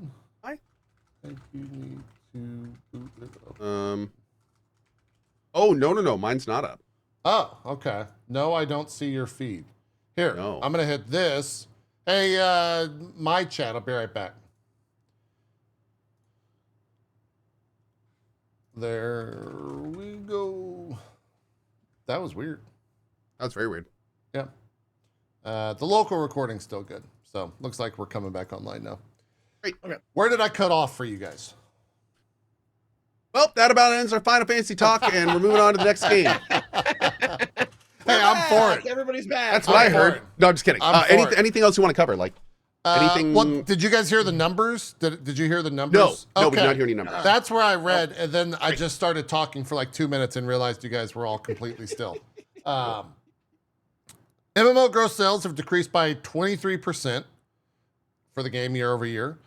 Operational profits are down 45% year over year. Oh God, that's not good. Yeah, so almost half it's a of lot. MMO sales. It is between expansions. This is kind of usual slump. You can make a lot of excuses for them. But the small minority are definitely using this for like a, see, you go woke, you go broke, guys, check it out. Yeah. Say what? Yeah, there's a character that they blame a lot of that for on the most recent. That's a whole nother thing, Zeke. Let's not get into that. Like one character in the MMO? The main character of the expansion, yeah. Okay. They were not into it. But they use a lot of this information, as ammo for their ongoing narrative. Tomfoolery. Yeah, tomfoolery. So, not doing great in the world of Final Fantasy sales-wise. Like I said, 7.3 did come out this past Tuesday, and I have heard good things about it. I'm finishing, actually, Dawn Trail tomorrow. Nice. And call me contrarian, I guess. I actually am enjoying it. But maybe I'm just like a Final Fantasy fanboy. Anything for the clicks, JP. Yeah, I guess. Oh, trust me. Was it widely regarded as a poor expansion? There's no clicks, Go. Yes, I would say most people are generally down on Dawn Trail Z. That's too bad. Okay. But it's coming after exactly like Co was saying before we got interrupted. It's coming off their like Destiny 2 finish, right? Where they finished Destiny 2 finish, where they finished their arc, and now they're like starting a new one. And it's not like an immediate jump to like killing gods or going to the edge of the galaxy type deal. It's like, here's a story where you're going to start out for the first 5 levels and learn how to trade. Yay. Yeah, like learn a new society's culture and stuff like that. And people are like, boring. Next. Yeah. Nerd. No lore drops. Give us raids. No lore drops. Yeah, exactly. Give us new professions or something. Exactly. What else is out there in the world of news? Cody, you know anything about this Hexen and Heretic thing? I've heard they're remasters. They're just remasters? They seem cool. Yeah, I don't think they're anything big. But I mean, it's awesome that somebody took the time to do that. Okay. I think it's Night Dive, the same people that did the System Shock remake and remaster. Got it. Solid company, man. They're helping bring a lot of classics into the new day and age. So heck, those are great games. Those are like classics. A lot of immersive sims have stuff that was like put in those games back in the day. So yeah, great games. Great. A lot of fun. Great. This one snuck under a lot of people's radar. I didn't find out about it till yesterday, but Ball X Pit got a launch date. Which that's the Devolver game. Yeah, if you didn't play that demo, holy shit, that game is good. I have not played that. You should definitely check it out. The unfortunate thing is that it's coming out on October 15th. Smack dab in the middle of fucking everything. But that game's really good. Super addicting. What is it? What do you do? How would Zeke, you played Ball Pit. How would you describe it? It's like Super Breakout, but with it's like roguelike.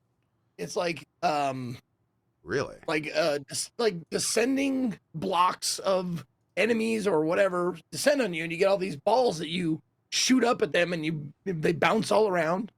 It's like the most simplest of concepts, but like it has a lot of very cool, like it's kind of like awesome. Balatro. It's kind of like Balatro in that like it's this very simple concept with a lot of customizability. Yeah. And there is like you build a city, a town, and then too. I forgot about that. Yeah, you get upgrades in the town by also like knocking balls into the different upgrades, I guess is how you would describe it. It's very addicting. Like I didn't expect. Yeah, it's called Balbalon. They got a good name for it. Oh, I love that. That's so good. Yeah, the towns get huge. Oh, dude. The towns get really huge. Yep. I'm sold. Okay. Yeah. Yep, we're good. It's a really fun game. Yep. I think the demo is still probably playable. There is a demo. Yep. But I'm just going to wait. Yeah, there is a demo. This one. Yeah. It carries over as well. If you want to jump in, the demo does carry over story-wise. Or maybe then. Not story-wise, but like progression-wise. Progress-wise. Yeah. It's good. Check it out. And it got a launch of October 15th. So that'll be the big one there. Scrolling through. Oh, right before TwitchCon. Holy shit. Are you guys doing TC this year? Yeah, I was about to ask that. I'm going to TwitchCon. Yeah? Yep. How are you going? Katie and I are going. I am not. No. Okay. No. I got Twitch asked. I thought you were all jazzed last year. You're like, I'm definitely going back. He was. No, that was the year before that. Last year's the one where my dog died. Fuck, that's right. Well, I'm taking a year off. I was there for that. Yep, I remember. Yep. All right. Yeah. I appreciate you, by the way. That was very nice of you when that happened. Thank you. Yeah, I forgot Zeke was big help. Yeah, I just didn't really want to. We're friends for. Yeah, but I was like, you know what? I think I'm just gonna stay home this year. Things are going well here. Let's not risk it. Knock on wood. We're probably gonna go for like a day of the con, and then we're just gonna have a vacation in San Diego. I think that's what I would do. Absolutely. Yeah, we've talked about it before. There's not that much stuff at TwitchCon for. Yeah, Nuri will be there. Nuriel will be there. Go say hi to Nuri, my mod. Barry will probably be there too. I will. I think Barry usually goes. Check out. Barry may be there. I don't know if he's traveling this year. He usually goes. He was a bit of a jaunt for Barry. Hey, Barry, you going this year? Wasn't he at TwitchCon EU? Didn't they fly him out there? He had a panel or something like that. He is a Twitch ambassador, I believe. He is going. Yep. Okay. Oh, very nice. Excellent. He is going. There you go. He is going. Hell yeah. Yeah. You and Barry. You're going to have friendos. San Diego town. We're going to have some motherfucking tea time with Barry. Hey, Zeke, what'd you think of the EVO finals last week? Dude, that is so much fun. I'm so glad I got into that, dude. I missed out. I've been missing out. I'm like, I don't really care about fighting games, you know? Yeah. I still don't really, but like watching it, so much fun. And like, I gotta say, like, us, like you texted me once and I was like, oh, let's text back and forth then. Let's have a fun time. Like let's have a friend time texting back and forth about the match. And that was great. I loved watching it. It was excellent. I had a blast watching it. I watched all 3 of all 3 days of the top 8s. Yeah. How many top 8s did they televise? All of the like big games. I think 6, maybe 7. Yeah. I think I watched all of them. Yeah. Like I watched all the brackets and all the top 8s. And it was there are certain games where I'm just like, I don't get it. I don't get what's going on. I have no idea. But some of them like are easy to get. Like you understand, like some of them move so fucking fast. Like you don't know what the fuck's going on. Yeah. You know? And some of them like Guilty Gear is one of those games that I kind of half get because it's like so fast and there's so much shit on the screen. Like the characters are sometimes like so big. It's like kind of hard to figure out like what's going on and that kind of shit. But the worst one to watch, oh my God. The absolute worst one for me to watch was Marvel vs. Capcom. that top 8, because half the time you're only looking at the person in the sky. Like there's someone floating above the fucking match, and you're just like, "Where's the fighting happening? What the shit?" Yeah, that's Marvel. I can't refute anything. That's how Marvel is a lot of the times. It's a clown fiesta of just polygons going nuts on the screen. It was fun to watch. Like it was fun to hear the commentary. Like I love the commentary now. Like they're so great. Good, dude. The commentators. Listen to those guys. Yeah. Yeah. Just like, and I love how they don't like if I was commentating over something, like I think I'd be a lot more forgiving and nicer. But these guys are sometimes like, what the fuck is he even doing? He's not even doing the punish. Why is he not punishing this? Why is he not wake up, move canceling this thing or whatever they say? Yep. You know, like they're just like, what is he thinking? Like this idiot. Like they don't say this idiot, but they definitely like make it sound like, yeah. What are you doing, dude? Do you even belong here in the top 8, bro? Yep. It's fucking awesome. See, the FGC is great for that. Like Yipes, if you recognize that name. Oh yeah. Yipes is the GOAT, I think, when it comes to the combo. Yeah. Him and Justin are also very good as a combo. Yeah. And Sajam is also really good. Like there's a ton of good different commentators. They're all good. They all have their merits. Yeah, like they all have their different. I love how their personalities all are just like. Just wildly different personalities. Yeah. When they're calling the Evo matches, it's great. Yeah, absolutely fantastic. Would you go to an Evo, Zeke? Would you go to? I mean, it's Vegas. Thought about that. I actually said that. Like I said, I kind of want to go to Evo. Unfortunately, like, I mean, yes, I would love to go to Evo at one. Next year's is in June. It's early. Oh, there you go. Yeah, it's early. Is it? Time. Yep, they announced this past weekend at Evo. That Evo US is going to be in June instead of August. In Vegas? Yep. Fuck, dude. Hey, you guys might be the only 15 people there. No, Max Million dude is there. No, never mind. June in Vegas. Oh, God. August is bad enough. But June, holy crap. It's going to be like 130 degrees. Oh, it will be very hot. Yeah. It'll be very hot. And especially with like in a hot like environment with all those sweaty Evo players, like, ooh, that's gonna be a soup. I don't know. I don't know if Evo smells bad. You got to think it probably smells bad, but I don't know. I've never been, so I don't know the if it's like an anime convention. You've never been to Evo? Okay. No. Hey, JP. What? That just means you smell bad too. No, he's never been there, Co. No, but he couldn't smell it. Oh. Okay. Maybe. Anyways. Maybe. But yes, I would love to go to Evo. If it's in June, that actually makes more sense for me to go then. Yeah. If it's gonna be in June next year. Maybe we'll go. Strippin was talking about one to go as well. That'd be a fun weekend. But it would be that's one of those things that like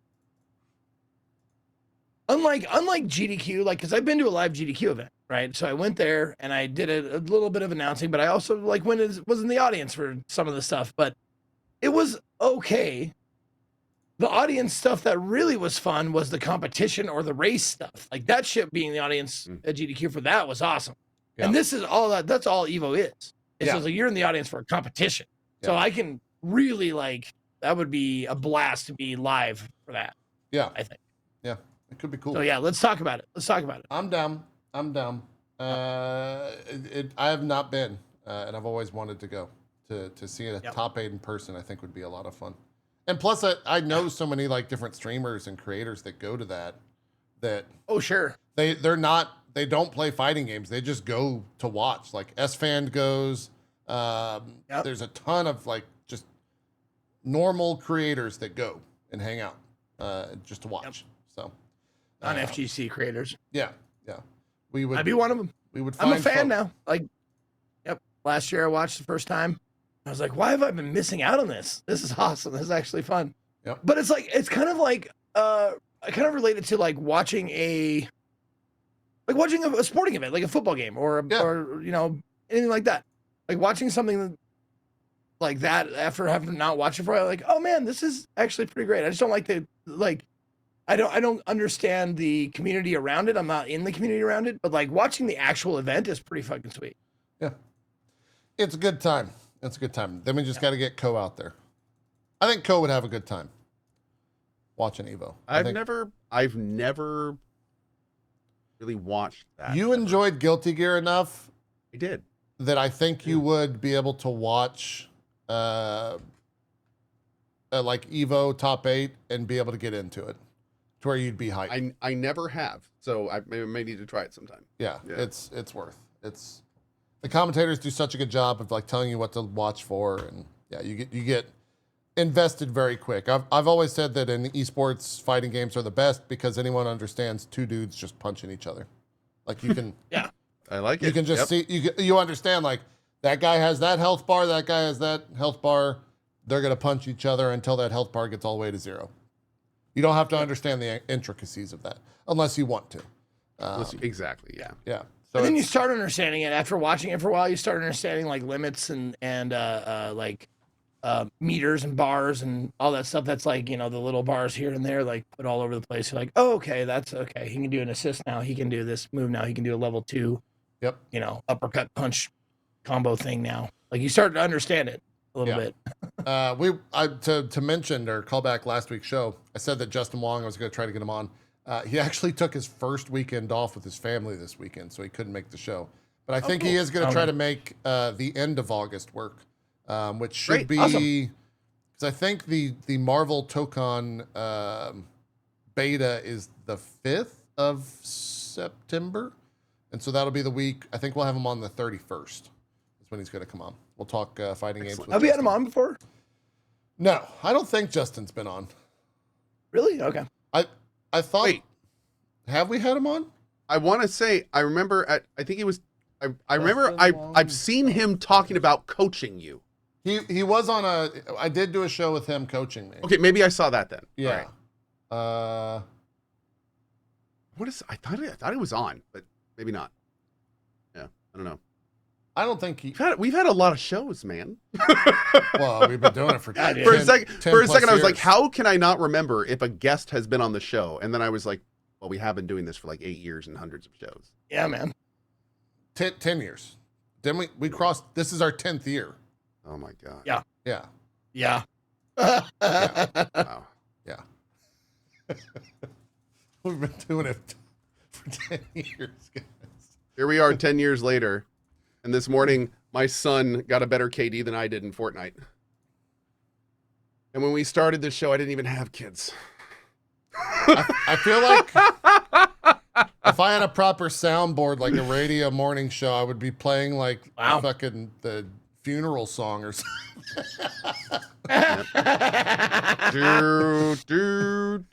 Just like taps. We'll just play taps. Yeah, we'll play taps. That's it. Yeah, we're done. We're done. Oh, God. Man. It's wild, dude. That is wild. Yeah. That is wild. Mm-hmm. Ah. He's absorbing your talent. Dude, there's few things that my oldest child likes talking about more than how much better he is at video games than me. Yep. I wonder where he gets that from. Loves it. My 8-year-old plays Aim Labs. He's played more Aim Labs than I have. How do I compete with that? I don't even. Like, what do I even do? I don't know. You need to keep that shit to yourself, Co. Don't. Oh my Lord!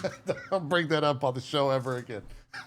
Now, Aim Labs is not a game, right? It's just a training program, yeah. Well, funny enough, it's a training program, but it has challenges and stuff. And the thing for him is when he first started using how to use a mouse and keyboard, I downloaded it as a joke because I was like, let me just find something that that shows him how to do it. So he just kind of like dipped into it over the years, everything.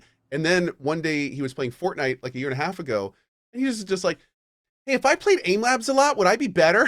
And I was like, yeah. And I probably should have said no. Yeah, you should have lied to him. I should have said no.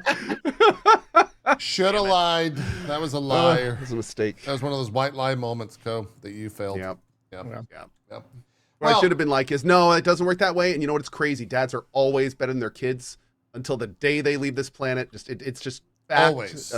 Always. You can never be better than your father. Never. Never. Yep. Your limit is capped where mine ends.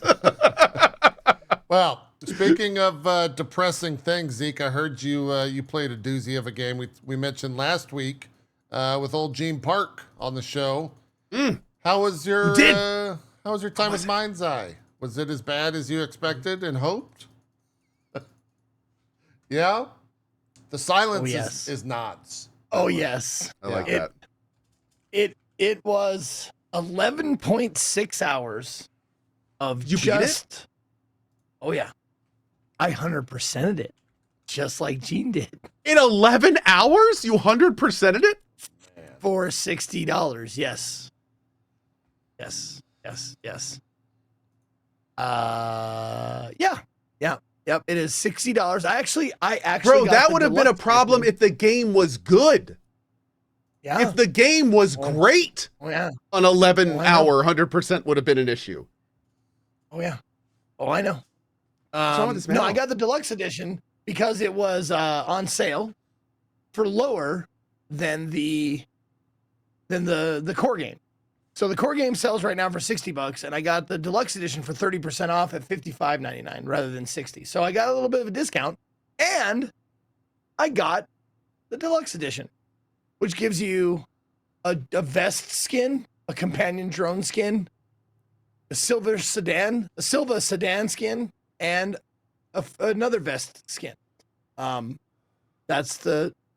And then a premium Mind's Eye. Oh, you get the Mind's Eye premium pass. Wait a second. Because if you didn't know about this, keep talking, Zeke. Can you rewind it while you do that? Like a minute. I want to see something. Okay, what were you saying, Zeke? You get the Mind's Eye premium pass because they were building this game to be something that you like a Roblox, like you build off of this game. They were going to make this something like that, something big, and it's not going to do that now. I'm almost positive. I'm pretty sure that that's not going to happen. And you also get build.mindseye. That's the building program that you get. Yep. The deluxe Thorn and Kepler Yellow Jacket weapon. Now, that's what you get with the deluxe edition, none of which I cared about or used. This game, God damn, it committed so many like huge gamer it just fell in so many gamer pitfalls. Like it's what makes a good game, Co? Give me some examples of what makes a good game. Okay. Yeah. It's easy to play. Intuitive to play. Not intuitive. Okay, big. Okay. Next. Okay. It gives you a variety of gameplay and lots of different ways to do things. Nope. You get a shooty shoot. That's it. Shooty shoots and that's it. And a stealth mechanic that doesn't fucking work. It's not really a stealth mechanic. Okay, keep going. Okay. Come on. How about replayability? Nope. Never. I'm never ever fucking picking this shit up again. Help me out, chat. What else? Go ahead. A competent story with interesting beats that makes you want to keep playing. None of that either. There is nothing. Like, this game is so milk toast boring. Like, it barely keeps you invested. I wanted it to at least have some redeeming qualities, and it does have a couple. Here we go. Okay, good. Like Gene said, the driving, pretty responsive. Actually, they do a pretty good job with the driving. It's not frustrating. Yeah, it's pretty good. Although, ask me if you get any music while you're driving. Do you get any music while you're driving? Nope, no radio, no nothing. You get every once in a while you get a news program popping in to tell you this is what's happening in the world of whatever the fuck town you're in. Red Rock Ridge, whatever the hell town it is. It'll pop in with news today in Rock Ridge, blah blah blah blah blah blah blah blah. You don't care. But it's just they have this idea. They start with this idea where you have this neck implant. You're a soldier with this cool Mind's Eye neck implant, and you are like juiced up by this weird entity. And you're like, okay, that's kind of neat. And then the rest of the time, it's just like these fucking like basic ass boring like story beats. And the shit of it is, the formula is get in a vehicle, whether it's a car, whether it's a buggy, whether it's a fucking flying drone thing, drive to the next thing for 10 minutes and get 10 minutes of exposition over the phone or radio or whatever. Like, that's what you're doing. Half the game's story is laid out for you while you're just driving. Great. Seems like a winner. It is a fucking loser all the way around. I had the voice actor. Well, one of the voice actors in my chat. Yeah, like, was that the guy that was upset about the game? No, I don't think so. Okay, the voice actor I think came Who was out. it? Yeah, who was it? Do you remember? It was the voice actor for Silva, the billionaire guy. The help me out, guys. The lead character, not the person you're playing. No, not the lead character. Yeah. Marco, he was the lead character for Marco Silva, or the voice actor for Marco Silva. Gotcha. Okay. Jake Thomas. Thank you, Jake Thomas. I think that's it, right? Yeah, Jake Thomas. No, he was in my chat, and I was like, I wanted to tell him, like, dude, you guys did fine. The voice actors did fine. Yeah, like they did good. Like, they're perfectly fine. But like, I felt bad for the script. It's just like they give you a script, and they tell you this is your script, and you read it, and you do the best you can, and everybody did the best they could in with the script they were given. It wasn't. I wanted to like hate it, but it was hard to hate it because it was just like, man. Yeah, it's boring. That's the worst. It's always the worst. It was even worse. Yeah, that was my fear. Yes. I'm so glad after watching Gene and now you talk about this. When I did my subathon, just like with Gollum, they were like, "Oh, put this on the wheel, and you could have it. You could play it for like 30 minutes." And I was like, "Guys, I think that game's just boring, which would not be good content." Yeah, like Gollum was Gollum was just bad. So it was humorous because it was so bad. This is just it's boring. Like nothing happens. Yeah. And it seems I was chat and I were both correct in that statement. So I'm glad I've been following glad I never played fucking Gene's. If you want a good like dude, he's been getting some heat we gotta follow the fucking epic story of Gene talking about Mind's Eye on Twitter. It is awesome. He's been getting a lot of shit, man. Yeah, people are just like coming at him, and I'm like, it is not deserved. Gene told the absolute truth about this fucking game.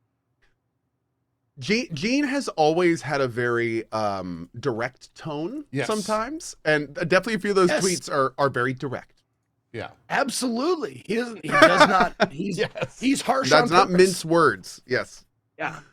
So. No. My favorite thing was the thing he said at the end of the game. He's like, at the end of the game, this happens, and the way he put it was like, the game is actively like giving you the finger. Like after the game is over, it is actively telling you to go fuck yourself, because it's the free roam. You get that free roam with this awful, ugly looking character. Yeah. Like this jokey clown of a character after the fucking game is over. And that's your free roam character. And it seriously feels like the game going. Yep. Like, that's what it felt like. It was so awful. And I concur. I concur with everything Gene said. He has valid points all the way around. Like, I had a better time playing it, and I played it all the way to the end because Chat and I were just having a blast. Well, you went in properly with your expectations managed. You went in, you got the exact experience you went in expecting. So, like, that makes a lot of sense. Yep. No. I would not recommend anybody play this unless you're doing it like you're giving it as a gift to someone you don't like. This would be a great present for you to give to somebody you don't like, and hype it up for them. Tell them, "Oh my God, this game changed my life." It belongs on the Mount Rushmore of video gaming, and then give them Mind's Eye. And then somebody watch them go like, Are you out of your mind, dude? What is going on here? Yeah. Are you okay? Somebody asked, do you think this game is redeemable as a sandbox? So here's the deal. I was, as folks know, I was supposed to do a sponsored stream for this game. I still haven't played it. It got pulled shortly before it, and I was told we're probably going to approach you later and want to do another sponsored thing. And I said, you know what? If you get the game to a point where you want to do that, contact me. We'll talk about it. Here's what I'll say right now. I have not seen a game fail this spectacularly in a bit that close to the release in a long time. Like that it wasn't Concord. Like it was a spectacular failure. I would be baffled, even if they got the game to an awesome state, if they could overcome the negative PR that is now attached to that game. Yeah. Like I don't. This is not a No Man's Sky situation. Like this is a very. This game is not incomplete, like Zeke was saying. Like it is. Foundationally has issues. Like the core game has some serious issues. Not like we can patch this kind of stuff. So you can't change the entire gameplay loop of how the story is delivered, of, the fact that the game only plays one way. Like there's major, really big issues with it that they can't really fix. So yeah, it's plus the PR. Yeah. It's meant to suck from the core all the way out. Yeah. Like it's like at best it's meh. As and at worst, somebody in chat awful. said, if they want to fix it, it'd probably be easier for them to make a new game at this point. And to put it bluntly, if they really did make that game to show off the engine, they would be far better off doing that. They need to distance themselves from that IP as far as they can right now. Yeah. No, this isn't like a Cyberpunk or No Man's Sky where they can like overhaul there's a core. There's a good core. Yeah, there's something there. Yeah, exactly. Yeah. At the core, this thing is like, don't care. Like I don't care about this, like the story or anything like in it. Yeah. They didn't make the stakes high enough for me to care. Just for full circle, Gene Park, who was on the show last week, writes for the Washington Post. He gave it 0.5 star out of 5 stars. That was his review score. Yeah. Which on a, what is that on a 100 scale? Is that a 10? A 10 out of 100? I think is how that would contribute to, out of, the Mind's Eye thing says out of 5. Maybe it's 4. So maybe that would be a 25. Anyways, it was a bad score. Yeah. You can give 0 stars. Yeah. But he gave it 0.5 because the driving was all right. The voice acting was good or something like that. Yeah. His title is Mind's Eye is more than worst game of the year. And then he used this image as the image of Mind's Eye. These are not like doctored images. I got the same things in my game. Like people screen cap shit for my game. That was just like things just spawn in. Things don't render properly. Things render badly. Things render out of position and then get back into position real quick. Great. Like it's a fucking mess. It's a mess. Yeah, does not sound good. But I'm glad you played it. Another game you played this was mine. Hold on. I gotta show you mine. One of my favorites here. I'll give it to you, JP here. And where's it coming? There you go, in Discord. Oops. Hold on. Discord. Okay. There you go. What? That was one of my favorites. That was directly screen cap for my game. What the hell? I know. I love it. That's actually worse than Assassin's Creed Unity. Yeah, you gotta see that. Ha! She moved her head too fast and her fucking teeth and eyes didn't catch up. You can see my head and it's like that's directly from a game. I'm not doctoring anything. That shit is happening. It's great. Damn, dude. Man. Someone said that's a Skyrim mod gone wrong. You're right. You're absolutely right. Dude, what's even so weirder is you see the shadows on her head where they go onto the eyeball and then create a shadow on her face. Right here, yeah. Her mouth too. Yeah. They're actual objects that are being. Wait, what is this? That's like a her earring. That's her earring. Oh, because her ear's supposed to be over there. Oh yeah. My God. Yeah. Oh my god, dude, that's so bad. That is. This is how you tell your kids to scare them. Like, don't turn your head too fast. This is what happens. You can turn your head too fast, and your eyes will be like. There's a real picture. Look at the pain in her face. Dude, you see what happened? That the more I look at that, that is like a really haunting image. That is like a man. That looks like someone would make to like someone would make this as a work of art to have like a commentary on society or something. Yeah. Yeah, it's a little disturbing. Holy. I got to get that off my screen immediately. That's a doozy. Well, Zeke, we're going to keep you talking because you... Okay, sounds good. You did play Mind's Eye, but you also played the big release for the week, Mafia: The Old Country. And yes, I did. You finished it. Yeah, what did you think? Finished that. Yeah. Yep. Am I good to show footage, by the way, from the beginning-ish? Yeah, it's fine. Okay, I'll find gameplay, not cutscenes. Yep. No, Mafia: The Old Country. I gave it. I put it on Twitter. I gave it a B+. It has some. I think they overcorrected a little bit from Mafia 3, because Mafia 3 was like open world, like we go anywhere, do lots of stuff and stuff like that, and it was just like. The missions were too long, and there was too many of them in Mafia 3. That was like the biggest complaint, was like they did not respect your time at all in Mafia 3. It was just like, here, go do this fucking thing 17 times in a row, and then we'll give you another story beat. This one was like, none of that. We're gonna do none of that, and we're gonna do just story.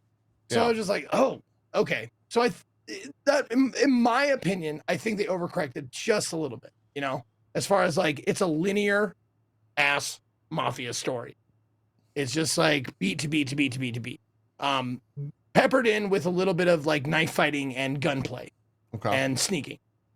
I will say the sneaking mechanic actually, they added a little like, what's it called?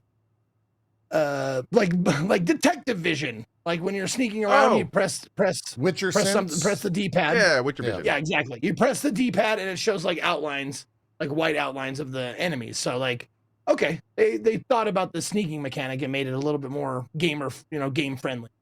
So you can see where the guards are moving and all that kind of stuff. Also, it bears mentioning that you don't need, in a lot of places, there's certain missions that if you get caught, the mission over, restart from checkpoint. But there's a lot of missions where it's like, they kind of advise you to sneak. They say it's going to be better. You don't have to, though. Nope. You can absolutely alert everybody in the compound and kill every single one of them, should you want to. And that's a lot of times I got about like maybe 10% into the sneaking level trying to sneak. And then I got caught and I'm like, okay. Let's just shotgun and knife everybody. So it's a viable option. You don't have to sneak unless it's an absolutely necessary sneaking mission. And those ones, they do make it a little bit easier in my experience. So you don't have to like suffer through a stealth part. They make them a little bit more easy to do. So there's sneaking parts. There's also, you can, there's different kinds of, like, knife fighting is a big thing in this game. It's like the boss fight mechanic of the game is knife fighting. So you get every boss is like a knife fight. Not every single one, but mostly, yeah. Huh. They get it's like they get a boss health bar, and you're like doing like, you know, it's like rock paper scissors. Like, okay, they're gonna do this, parry it, slice them. They're gonna do this, dodge it, stab them. You know, pretty basic mechanic to the knife fighting. It's not like overly complex at all. It requires a little bit of timing, but I played it on easy, so like I don't know how difficult it gets at normal or hard difficulty, but I don't play these games normally for like the mechanic, the gameplay of it. I play it for the story. So that's what I did. I played it on story difficulty. So you get a bunch of different like knives you can pick from that do different, like have different mechanics. Like the knife I picked was one that was like specifically for visceral takedowns. Like you can do a 1-button takedown of mobs. So you go like, if you don't have that knife, you go up to them, and if you want to melee them, you have to like slice until they're dead. With the knife that I got, you run up to him, press the B button, and you go, Phoot! And you like stab him, like do like a cinematic, like visceral kill. Like you stab him in the neck and then you kick him down, stuff like that. So they did limit how many you can do because of the durability. They put durability on your blade, so you can only do a few of them until you find a whetstone to resharpen your blade again. So you can't just go around doing that to an entire map of people without, picking up whetstones, which are rare. Probably rightly so, because it's easy to go up to them and stab the shit out of them without any like consequence. You run into a group of like 4 guys. As long as you have 4 durability on your knife, you're just like 1 and 2 and 3 and 4, and they're all done. But then your knife is done, so you got to find a new whetstone, which is rare to find. So you have to do shooties, which I tried to avoid, but you have to do shooties sometimes. Fair. The story in and of itself was not surprising. There was a couple of surprising moments throughout the game, but playing it, like, if you have a feeling for how Mafia media or like games, series, movies, if you're a fan of that, you know how they go, kind of what to expect a little bit, you'll probably be able to like, oh yeah, I saw that coming. Or you'll say it beforehand, like, oh, this is gonna happen. And then it does, you're like, yep, okay. So and that was it. Yeah. Not super surprising. But solid. That's the thing. Like, just because it's a little predictable doesn't mean it's not a solid story. It's a solid story. It can still be fun, yeah. Yeah. And it's well done, and it's really well voice acted, and it looks like some of the scenes, man.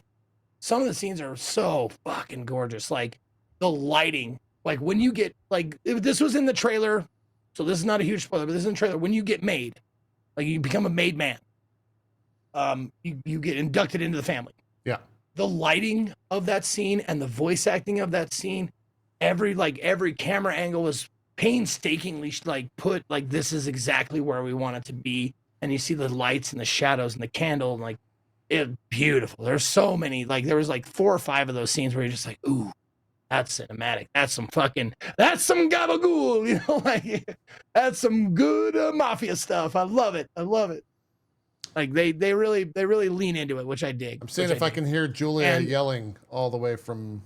Nope, not yet. I think it's still making its way. I didn't see there. Julia that whole time I was playing, and I probably know why. It's all right. I'm banned in Italy because of Julia, so she could probably just get you banned as well. Yeah. Oh, hey, listen. I don't know if you guys watch or like, if you're a fan of like mafiosa type media, but like I've learned something that I didn't know for like, I don't know, 30 years. When they say Maron, like, oh, Maron.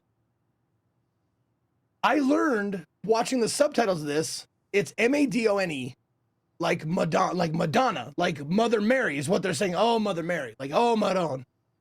Oh, I just wanted to impart that to you. I had no idea. Great. No, it's fantastic. Cool. I taught people Zoomer. You teach people Italian. Yeah. We're educational. Perfect. We can put the tag on all of our streams. Educational. Yeah.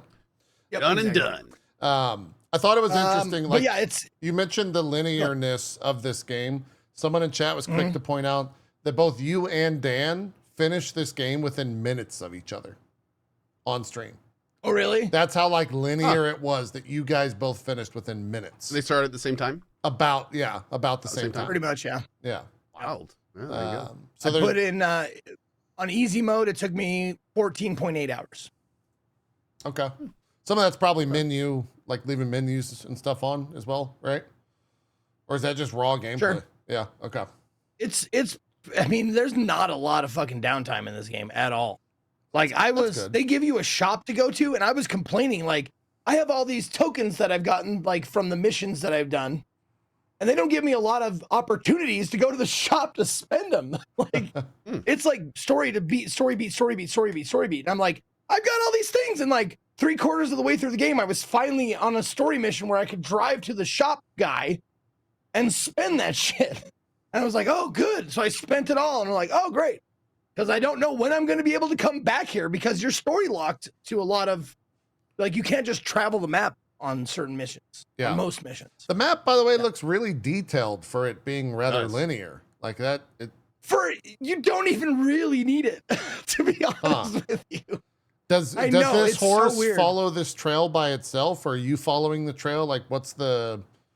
No, you follow. Okay, all right. You can go like. You can just like veer off to the left right here if you wanted. Yeah. Okay. Yeah, but I don't think you can actually, like, they wait for you. They'll just sit there and wait until you come back. I think. I haven't actually tried. But yeah. Tell Zeke there was explore mode in chapters. No, I know. But like I was in the middle of story missions. I was going from story to story to story where you couldn't go to this place. Like I was in the middle of a fucking chapter. And I wanted to see how the story went and I missed my opportunity to go to the goddamn shop. Got it. Rude. But maybe that's a me problem. Maybe you know how to do it better than I did. Maybe. So never know. Nah. There's probably Jackie Horse probably knows. Maybe so. Ask them. But all of it together was a great story. Oh God, perfect. This is a perfect place for the video. Okay. You get this camera. She gives you a camera, right? And you take this camera and you take a picture of these ruins right here, right? And you go like, okay. You like size up the shot, you get it focused and all this kind of shit. I'm like, okay, this is going to be a mechanic for like certain spots in the game. Makes sense. You'd be wrong. Nope. You do it one other time and that's it. Like I know. They set up this whole camera thing. I'm like, okay. I think that's what it felt like. It felt like this mechanic got scrapped. Like they were going to do more with this. And like you were going to take pictures of the beautiful Sicilian countryside. And nope. No more. You do it once. And look, they go through this whole tutorial of this thing. Weird. Yeah, very weird. What Dan tried to go off track in a mission and the mission started to restart after a countdown. Oh, wow. No. Okay. Jeez. Well, that's the one thing, like, if you go too far out of the mission zone, it actually tells you. It's like, return to the mission zone, you have 15 seconds. So like, oh, okay. That's, I mean, at least. Man, Mind's Eye could have done that, I'm sure. We didn't even talk about the mission failing in that game. Yeah, Gene said it was really bad last week, so it's, yeah. The mission failing is one of the funniest fucking aspects of that entire game. Seriously. Anyways, Mind's Eye. I didn't mean to go back to Mind's Eye, but yeah. So you take pictures, and you take this one picture, and one other picture gets taken. I don't know if you take it, I don't think, but I think Isabella takes it. Probably. Okay. Yeah. But they set up this whole thing, and you're just like, I don't get to take any other pictures? Okay. It was weird. But yeah, it was great, and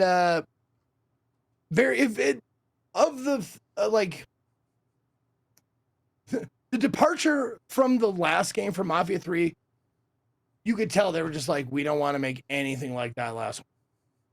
And they didn't. They did everything the opposite. Like, does it feel like Mafia? Oh my God. It's dripping with fettuccine. Like, it's like, it's got it's so. Somebody touch my spaghetti. It is like all about it. Like, it's very Mafia.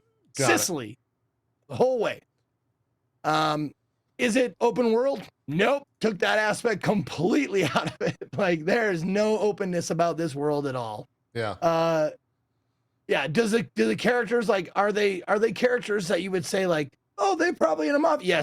Yes, they did that as well. Like, everything they did in Mafia 3, they're like, scrap it. Let's do opposite for this one. And that's what they did. And it's still good. It's still good. I will say though, I still like Mafia 3 better than all of them. Like, still my favorite. Outlier. I'll die on that hill. I loved it. Yeah. I know. Outlier. But I will say, like, don't play it without the mod. Don't play it without the reduction of damage mod in Mafia 3. Look it up. That's the only way it's worth playing, because it does overstay its welcome. But the story is so fucking good. I wonder. My favorite. It makes me wonder And I don't know if the dates line up. I don't know when this game was confirmed to be a 2025 release and when GTA was confirmed to be a 2026 release, but I wonder if they like had to rein in this game since they're both published by 2K, if they were like, you come out this year and we'll come out next year. If you can get this game out this year, it'll be better for us. And so we're going to cut some details so we can come out this year, right. And then you'll come out next year. Like, I don't know. Maybe not, but that part of me thinks about that. It's like, I wonder if they tried to just not be super open world and wanted to be like super, super linear because of the idea of just like getting the game out quicker. But I don't know. That could be. Yeah. That could be. Yeah. I like I mean, I don't know if it was like, I know you like look at this one. Look at this one. Yeah, I saw. I can go back. You recognize those people? Yeah. Oh my God. There's Max. Now, Scott, my mod, and JP in the back. Of course, me in the front. I think it's worth noting that this is an AI generated image. I'm not using it to make money, dude. Like, this is fan made shit. No, I know. I just threw it out there because I knew people were going to be like, Well, you can. I mean, the artist puts their name on it. I told them to put their name on it. So. Did you use my likeness in an AI image without my permission? His lawyers. No, I didn't. No, I didn't. Did you then use it on your? Then did you use it on your stream, which you use as your income? That it could be construed that that's not you. That's not you. Actually, sir, that looks exactly like me. I don't think the likeness is likable or like enough to be considered for a lawsuit, sir. I think we need to talk through lawyers from this point forward, to be honest. Yeah, maybe. Okay. I mean, just to be safe, just to. Is there another way? Maybe we could. Is there any other way? Maybe we could work this out. You got like $5. You look a little bit like John Barenthal. Oh yeah, $5. Oh, I was thinking about something else. Like physical, we could work out. But if you want $5, I can do $5. No problem. I'd also accept back rubs. There we go, back rubs. That's what I was talking about. Absolutely. Yes. Totally. Little soreness in the old shoulders.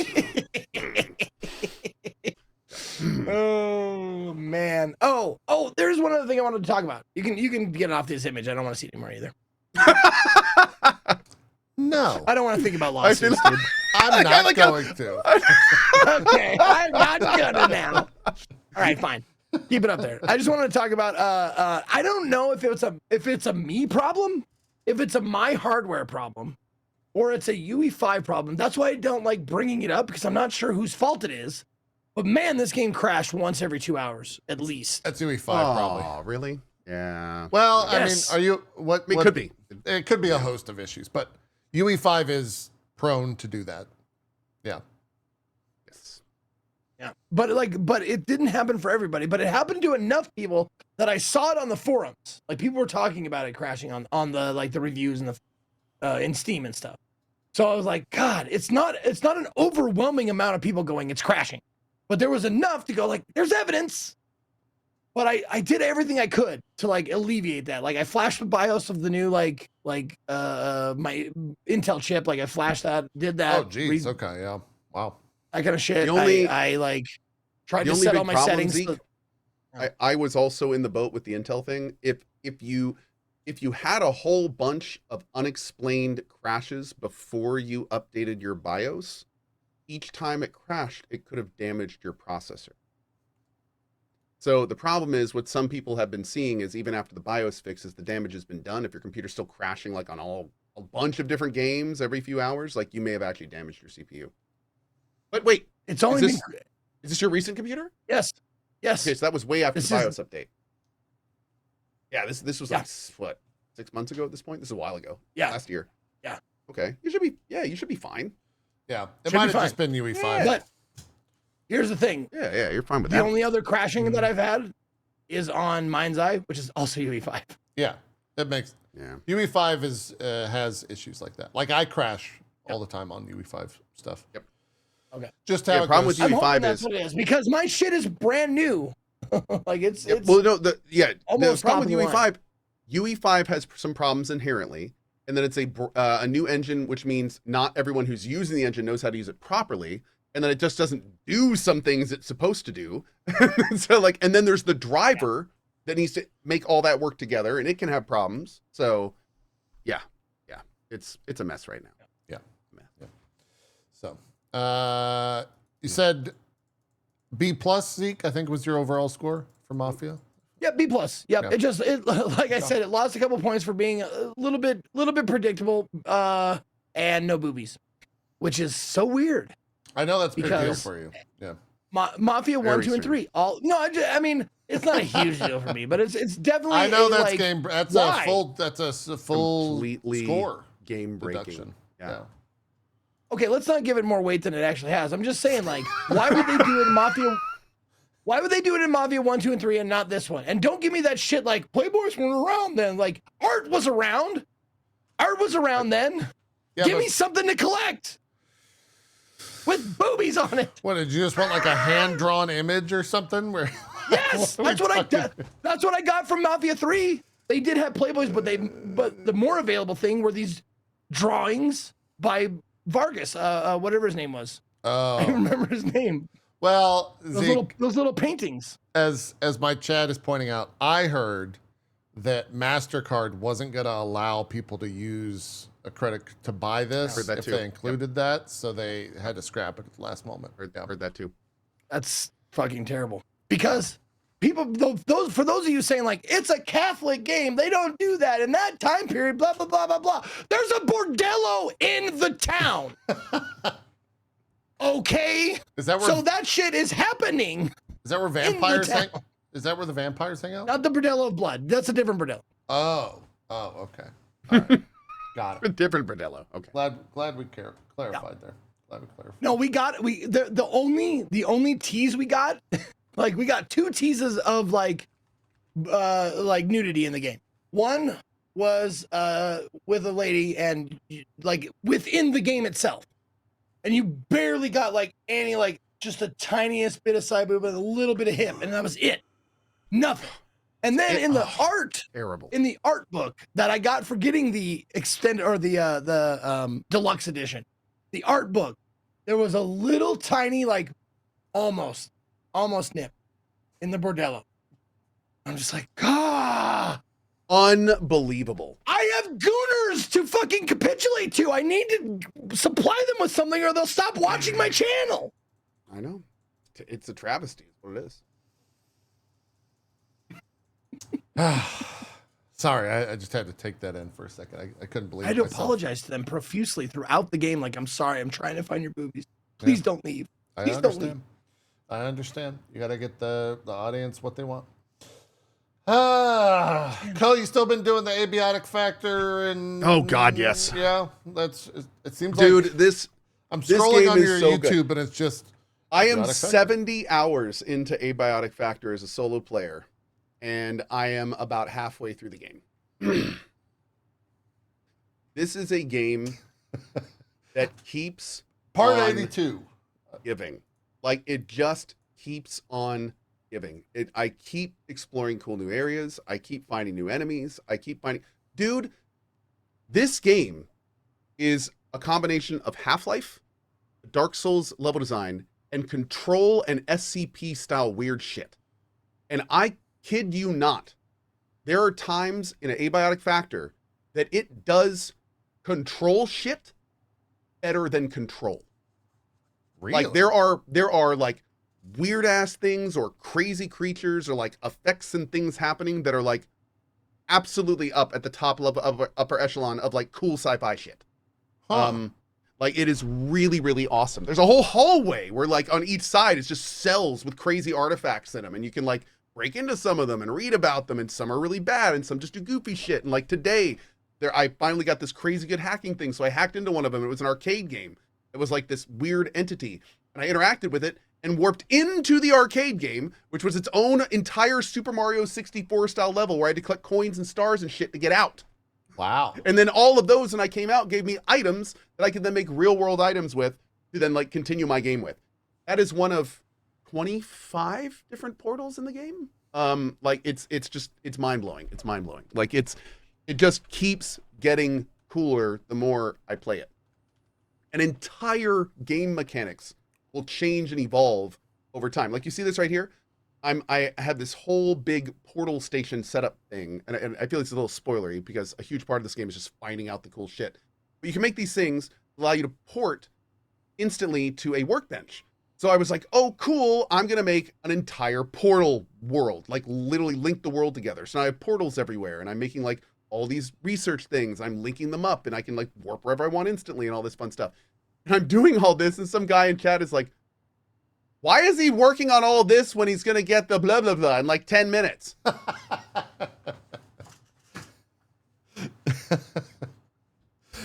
I was like, I don't know, chatter. Why am I like, so, but that type of thing has happened 10 times up until now. And I've been told it only gets more and more crazy as you get towards the end and you start getting like these crazy, freaking awesome and crazy. I got a katana today. It's a laser katana. And when you swing it, it fires a laser out the end of it. So no, it doesn't just do extra heat damage. When you swing it, a laser goes around the room wherever you swing, and every single enemy that's in it gets its head cut off. Like, it's freaking cool. And this is just a random item. I got 70 hours into it.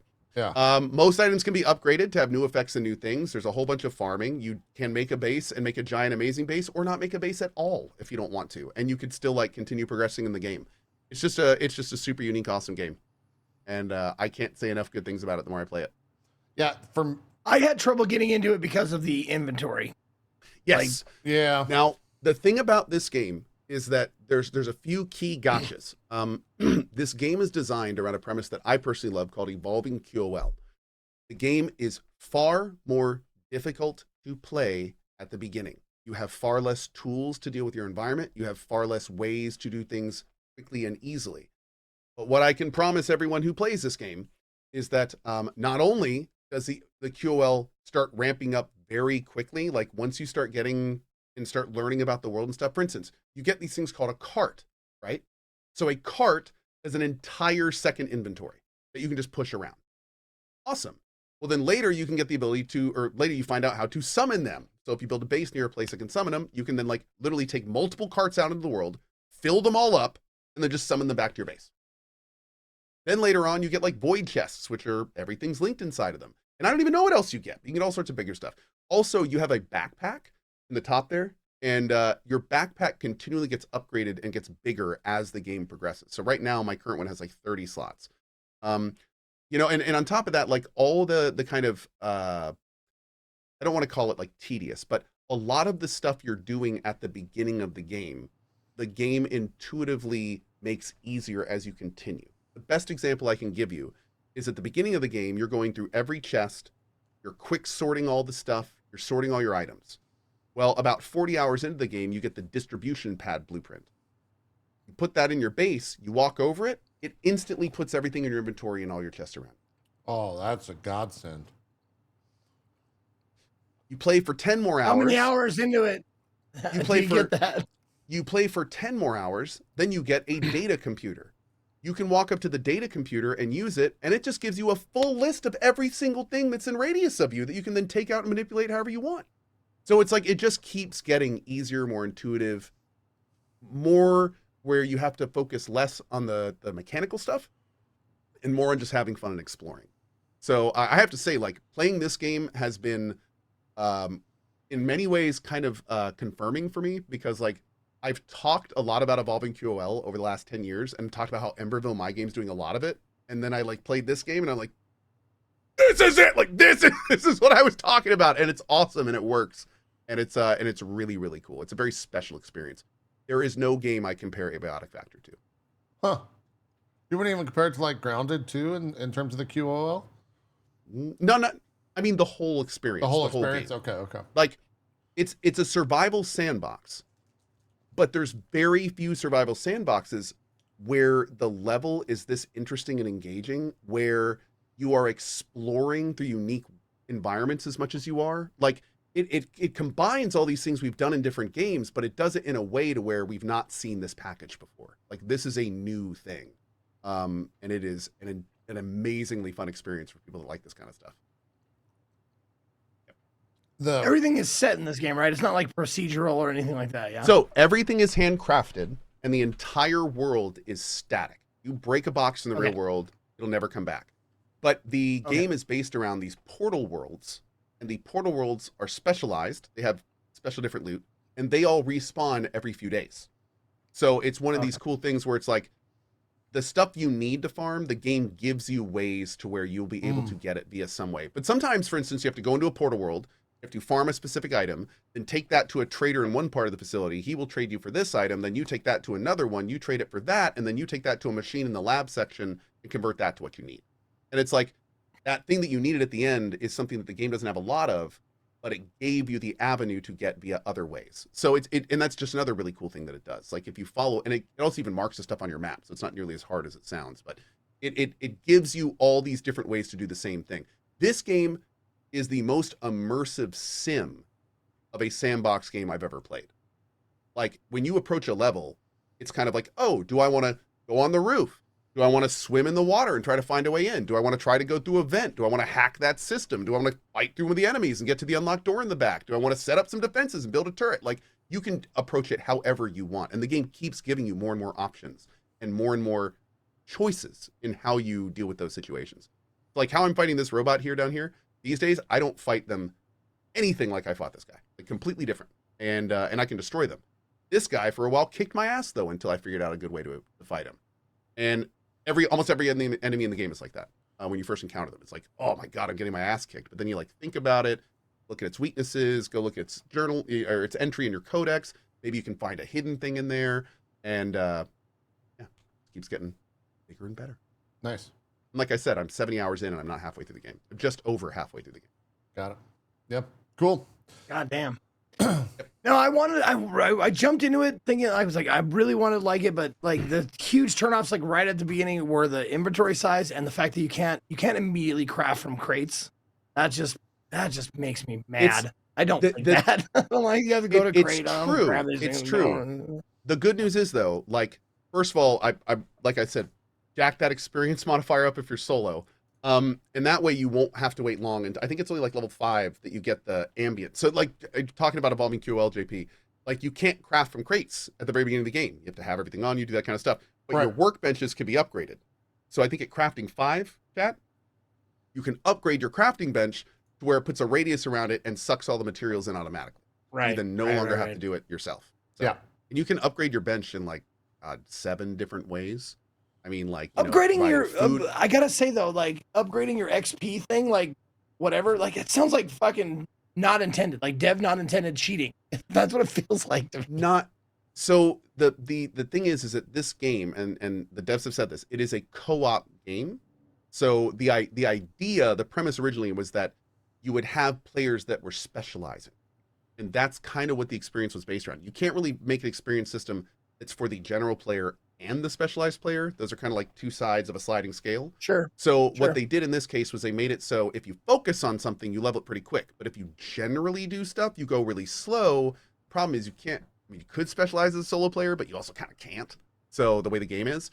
So solo players get kind of screwed because they did kind of err towards the specialization stuff. That being said, there are a few skills in the game that are just not leveling well. And some others level super fast. So I have a 1.5 modifier on mine. I do have a couple skills mid-game that are almost or close to maxed. But I have other skills that are like 11 out of 20. And I've been using them the entire game. So there's a little bit of balancing stuff that needs to go on. Yeah. But again, the skill stuff really only comes into play if you are like really playing for difficulty. If you're playing to kind of have fun and stuff, like back up the experience, man. Some of the bonuses you get from leveling, and there's like 12, 13, 14 different skills. Some of the bonuses you get are crazy good, like insanely good. Can make or break some builds or certain ways of playing. So yeah, it's very cool stuff. Yeah. Cool. Okay, maybe I'll try it with that XP booster on. Yeah, man. And like I said, I will gladly co-op with you at the beginning if you want to get up to some more fun parts for you. There you go. I'll keep that in mind. Yeah, this for me the main detractor is that I've played the beginning of this game 3 times now with friends, and I am reluctant to like do that a 4th time, even if there is like all this Totally great stuff behind it. And so I just kind of skipped past it. I'm also not the biggest fan of the art style. But apart from that, I'm very much like on board with it. Like it's seems like everything you want from a game like this, in all the ways. Sandbox. Yeah. Survival sandbox sim. Yep. Survival Sandbox Explorer. This game does the level design is this whole, and I don't normally say that about Survival Sandbox games, but this one in particular, it's done such a good job crafting a cool world, just full of awesome stuff to see. Like the SCP angle and everything is just wild. Got to a reactor today, and they found a creature that they thought was biological. It ended up being some kind of biological machine designed by an alien race to build circuitry, and it kept growing uncontrollably. They didn't know what to do, so they put it in the reservoir where their reactors were, and it starts growing all this machinery underground, and then you have to, or under the water. So you are swimming through this like crazy, weird alien machinery being built. No one really knows why. No one knows what it's for. There's like people in the different little audio logs like trying to reason how it could work and how it could function. And I mean, it's like sci-fi. People are eating good in this game. It's nice. It's a lot of fun. Yeah. Cool. Oh yeah. My mod Dark Heros just said, by the way, if you have thalassophobia, I'll get a friend to play with you. At the level I'm in, yeah, maybe. Okay. All right. You get to the top of a building and the guy's like, you know what you need to do? See that giant pool of water down there? Well, here's a diving suit blueprint. Have fun. And by the way, there's a giant creature down there and we don't really know what it is. So good luck. Oh boy. Okay. All right. Yeah. I'm sorry, hydroplant. I would say I meant hydroplant, not the reactor of the hydroplant. I'm at hydroplant right now. That's my current level. Reactor, I think, is later, near the end. He followed up and said, my friend literally refused to play the water park hose at the moment. He used a jetpack. Yep, that's the thing. You can do that. Absolutely. That's later awesome. in the game, there's apparently a really nice jetpack. Yeah, fantastic. There you go. That works out well.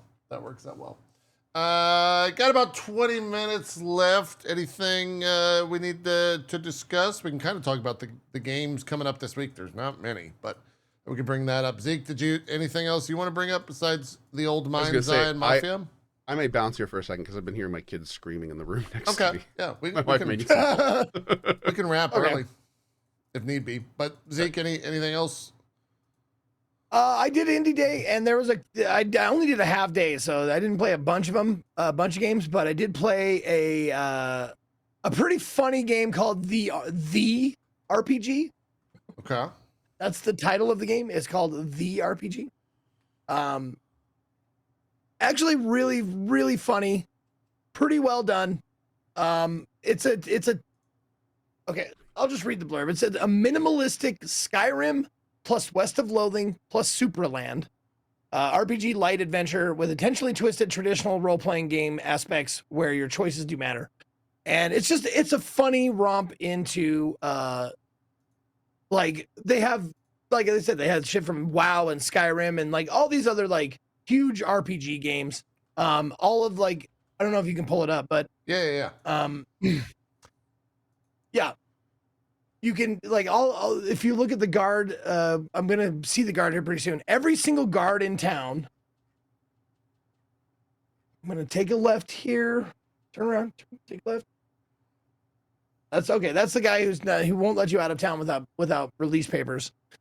But every guard in town has an arrow in their knee. Every single one of them has that fucking trope. Yeah, I wasn't never until I took an arrow to the knee, right?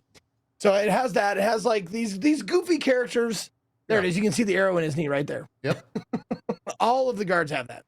But yeah, it's a really simplistic, like you can pick, it's one of those games where you can pick up everything. But the good part about this game is that everything you pick up just goes into loot. Like you pick up a candelabra, you pick up a bag of loot, you pick up like a potion, anything. It just goes loot +3, loot +5.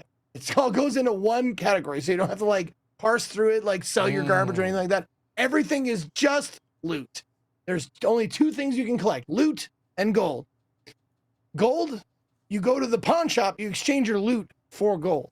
And that's all there is to it. There's no inventory, which is weird for an RPG. There's zero inventory. Yeah. You don't have anything in like stock. You just keep it all on you. You have a hotbar of things you can use, like your mushroom gun, your bombs, your torch, like shit like that. They're all in hotkeys. You keep nothing in inventory. So it's really, really streamlined. But the best part about this game is, as you can imagine, it's the humor. It's very funny. It's got a lot of like nods to all kinds of different like RPG mechanics and stuff like that. And it functions like really well. It's just a simple thing, well done. And sometimes that's all it takes to make a good game. There you go. It's a simple idea, really well executed, and that's what this is. Yeah. Any idea how how much game there is? As far as no length, I have no idea. Okay. All right. Nope. I only played it for an hour and a half, but it was fun. Got it. What's the RPG run on old Steam? It is. You can get a demo, free demo if you want to check it out first. Nice. Which is awesome. But it's $13.49. Okay. All right. Cool. Yep. Oh, and the skill tree. Oh. There's like 12 skills. That's it.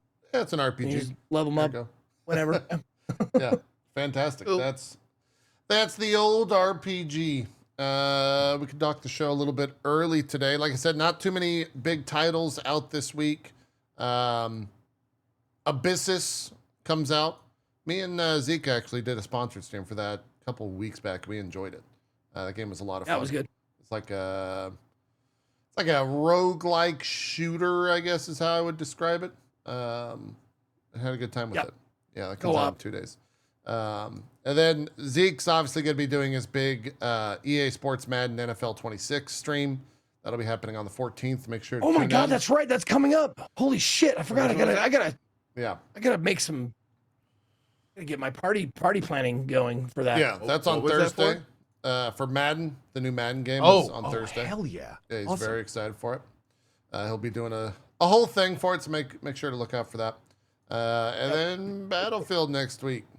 It is actually, there are no releases this week. Abyssus and Madden are the only two things that I have at least on my list. What is Echoes of the End? Do y'all know? Do either of you know what that is? I don't know what that is. Let me see. It's a cinematic third-person action adventure game. Yeah. Oh yeah. I don't even have this on my radar. What's it called? Echoes of the End. Inspired by Iceland, this epic adventure games offer a mature and rich, immersive experience in a breathtaking and original fantasy world. It's a Deep Silver game. Yeah. PC, Xbox Series X, and PS5. From Merkur Games, Deep Silver published. Yep. Oh, there is that big Monster Hunter Wilds update that apparently they like pushed to come out faster because... Oh, this looks very Forspoken. Oh, okay. Like even sigils on her arms and stuff. Huh. But the gameplay looks a lot better. The voice acting sounds a lot better. Chat said it's also UE5. Is it UE5? No! Yeah. Chat said it was UE5. So, all right, let's do we're checking out, man. Yeah, we'll cover it next week if any of y'all check it out. Let's do some shout outs and call it a show. Zeke, what do you got going on? Where can people check you out? What's up, everybody? Thank you guys for watching. My name is Ezekiel III. You can find me at /Ezekiel_III on Twitch, Twitter, and YouTube, and Ezekiel the Third, all spelled out, on Instagram, TikTok, and Blue Sky. Thank you to Cohen JP for being my co-host every week for the last 10 years. Sorry. God damn. If you want to check me out, I stream. I take Mondays off, so I won't be on tomorrow, but I will be on Tuesday, and I stream at 1 p.m. Eastern, same starting time as Drop Frames. And I will be attempting, maybe not succeeding, okay? But I will be attempting a thing I've been promising for a little while. I will be trying modded Morrowind. Oh, what the hell? Okay. Yeah. Whoa. All right. Yep. Okay. I got the modded. I got all the modded things that I wanted. Have you talked to Dan yet? Yeah, Dan and Crichton. Yes, I Did did. you hit him up? Okay. Oh, I did. I Oh, talked to Dan, and he dude. said, "This is what you do." And I said, "Okay."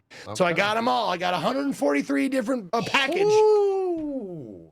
It's okay. It's gonna be vanilla Morrowind, but with a bunch of upgraded stuff. So it's not like hopefully not fundamentally different game. So you're not doing gameplay mods. You're doing visual and performance. No. Cool. Yes, that kind of shit. So when's that happening? Performance, looking. Yeah, when is that? Playing that kind of stuff. Tuesday. I'm gonna start that Tuesday. I'm gonna try it. Yes. I have it ready. It's But day. I Are you haven't gonna mod it? tested Are it you gonna yet. mod it all on stream, or have you already modded it? Ooh, I did that already. What? Oh, next time you guys. Here's the You thing. fucked up. Yeah. Now I don't Here's even the want thing. to No, I didn't. fucking watch I didn't Zeke. fuck up. You know why I didn't fuck up? Because Why do you think you? I Because don't- you actually fucked up? Yeah. I didn't want to. I didn't want to pay for it. I didn't want to pay for premium, so I had to do it 143 mods at a time, one click at a time. To say you fucked did up it would this- be an I did it understatement. the cheap way. Yeah, I was gonna say Like, that's. cheap, I think cheap, what's cheap. beyond effing up? What's the next evolution, like No. a Pokemon of effing Here's the up? thing, though. I Okay. didn't install them on stream, but I will fire it up on stream for the first time. I haven't tested it yet, so there Oh, could good. be. So you will be doing extensive. You will be modding doing on stream. modding, yeah. Yeah, you're gonna be doing a lot of modding. I might be. Yes, maybe. I have not tried it yet, so I don't know. Okay. It never. I have not works tested the it. first time. Yeah. I've heard it never works the first time, Nobody Not makes their but first I have it attempt. ready to go. Okay. All Yeah. right. I'm Tuesday. doing the thing. It's called I don't know how to say this. Kezyma. Kezima's Morrowind Remastered is the KEZ. package. Ezima. Yeah. That is the package that I was suggested by Dan for me, because Awesome. I said I just want to do vanilla, but I want it to look better, sound better. I want to move a little faster, blah blah blah. And he's like, "Here, I got you." All right. Tuesday, we will be sat. Shoutouts. What do you got going on? Hi! Thanks to JP and Zeke as always. My name is Ko. Hi, this week is going to be a lot of Abiotic Factor as we play through that. Probably some more Battlefield when we can do that as well. I'm kind of maining Abiotic now because I not only am loving it, but I also really want to play RimWorld, which is what's next. So frankly, I am thrilled that we don't have any games releasing next week because I would love to play both of those into the ground. So that's my plan. Hope to see you there for it. Should be a lot of fun. And as always, thanks for watching. Fantastic. Zeke, when are we doing Battlefield? Next, you want to do it next Friday, or we can do it next Sunday? Let's do it next Sunday, man. Okay. Yeah, let's All play. right. We Let's, might let's do it plan. next Let's Sunday. plan for it. Even Let's get do a fourth as a guest and bring him in. Yep. Preferably Sunday works someone who for can me. carry us. Okay. Ooh. All right. I'll see what I can do. I'll see what I can do. Sacral or someone. There we go. Okay. Yeah. Right. Fantastic. Does Thanks Shroud everyone playing so squads much. ever, or is he solo? Does who? Shroud? Shroud? Oh, Shroud Shroud. plays the squads all the time. Yeah. He just actually plays with Oh, yeah. He just good plays with players. he plays with good people. Yeah. He doesn't play with Oh. butter. Yeah. See, there's a term for us. We're called anchors. Yeah. Yeah, that's Anchors. anchors. I like casual better. Well, Yeah, a little bit of you know, both. whatever you want to call yourself, it's fine. A little bit of both. Yeah. How about sweatless? How about Sweat how about free. nice smelling? Yeah, there we go. Let's do that. Well- We're fragrantly pleasing. I don't know if we can do that, Coke, because you said I smell earlier. So, That's true. You smell like ass. I mean, that's Yeah. what apparently. Apparently. We're going to end there. And I'm going to go have a conversation with Co off air.